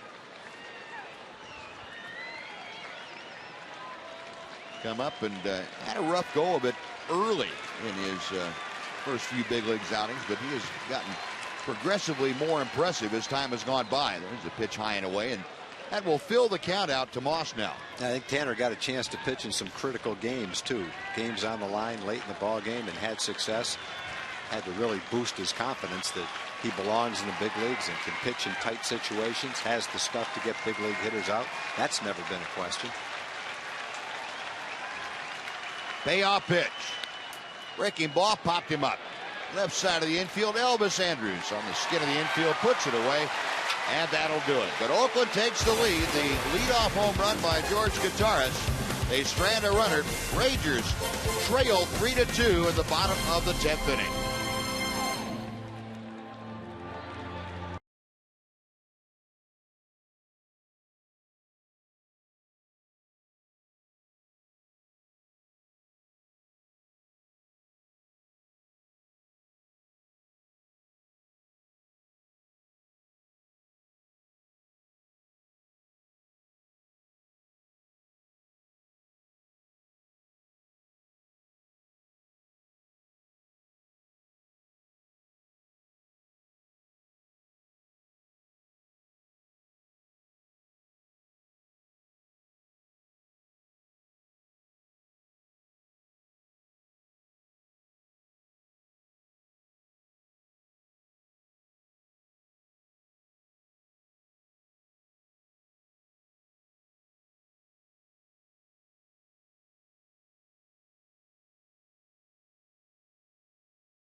Sports Southwest is brought to you by the Built Ford Tough Truck event. Enjoy huge savings on America's best-selling truck for 35 years running. Ford is the best in Texas. Bottom of the 10th inning has arrived. Rangers trailing the A's now 3-2. And the closer, Grant Balfour, veteran right-hander, is on the hill to face the Rangers and try to save this victory for Oakland.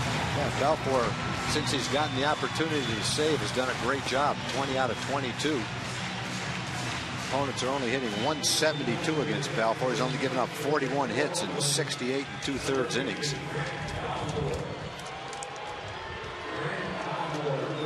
And Mitch Moreland has grabbed the bat and come into the on-deck circle, so he will pinch hit for Giovanni Soto to start off this 10th inning.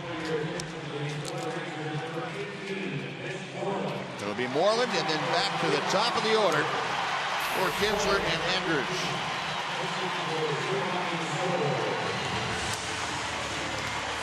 Really select to see Adrian Beltre get an at bat here in the 10th inning. That would be nice. Yeah, get down that far to him.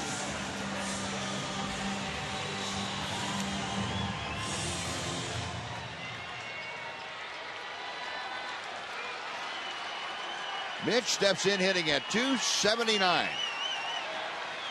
Facing the 34-year-old right-hander from Sydney, Australia, Grant Balfour.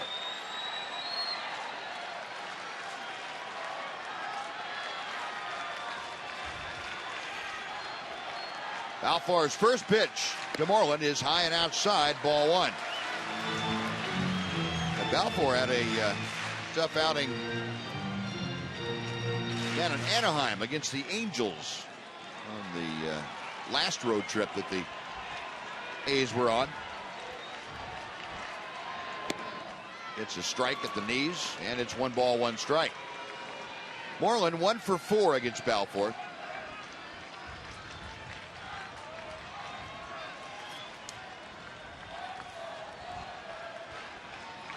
Hits are even at 7.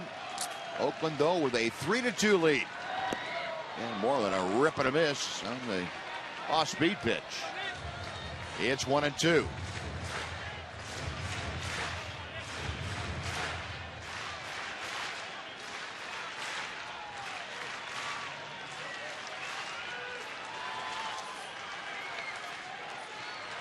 Guitarist putting down the signs, and Balfour back to the plate. 2 balls, 2 strikes.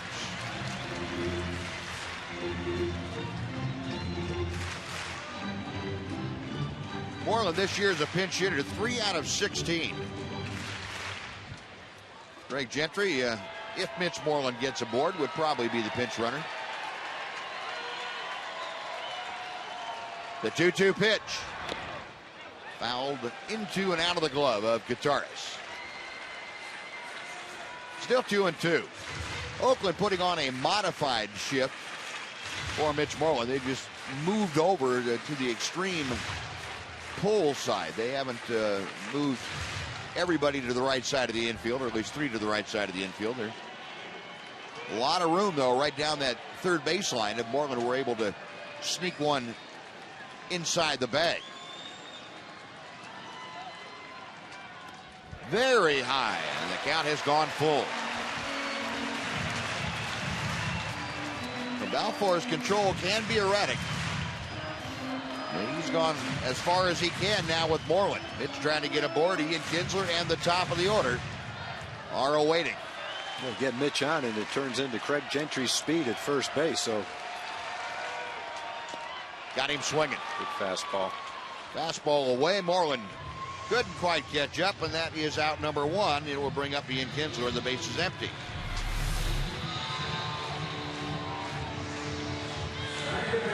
Just tipped into the glove of Guitarist.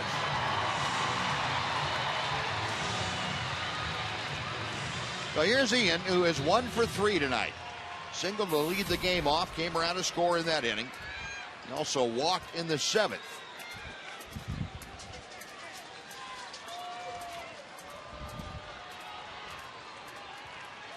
Balfour's first pitch is outside for ball 1. Kinsler in this matchup just 2 for 13, but those 2 have left the ballpark against Grant Balfour.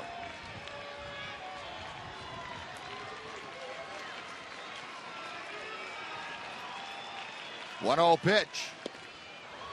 Rip and a miss. It's 1-1. You get a lot of sliders from Balfour. Right-handed hitters, anyway.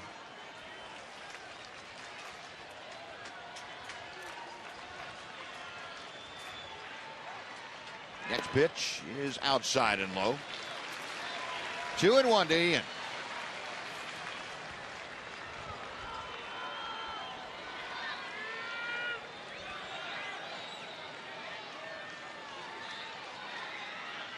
Not exactly the late Mark Fidrich, but he's doing a little talking out there.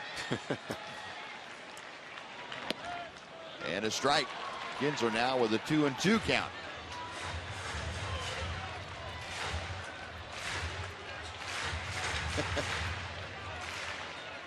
I'm not sure you want to hear what that conversation is all about anyway.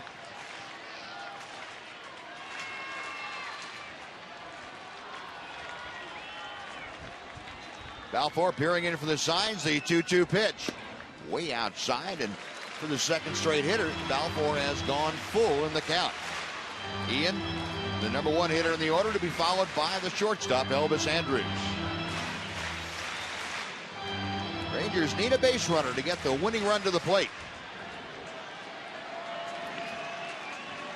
It's making me nervous. Payoff pitch, and Kinsler pops it foul. That will reach the seats behind home plate. We'll try it all again.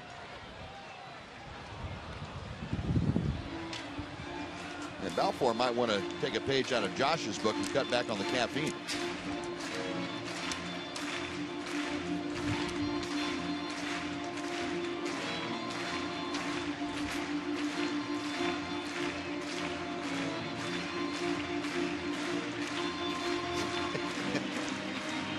Definitely got plenty of rosin on his hand. Yeah, he does. Still 3-2 to Kinsler. Balfour getting himself completely prepared. The payoff pitch got him swinging. 95 miles an hour away, and Kinsler, like Moreland, down swinging. Rangers down to their final out. And Kinsler, I should say Elvis Andrews, will have that responsibility. Well, he's come right down to 2 3-2 counts when he had to. Boy, he's made great pitches with his fastball.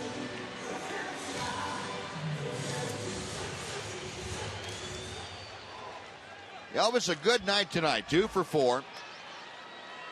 And almost what would have been a game winner probably in this 7th inning with the bases loaded. Sent Moss all the way back to the wall. First pitch from Balfour is very high for ball 1. I know Bob Melvin's saying, okay, get Elvis. I don't want to see Josh Hamilton hitting as the go-ahead, as the winning run. That's what the Rangers want. Get a base runner.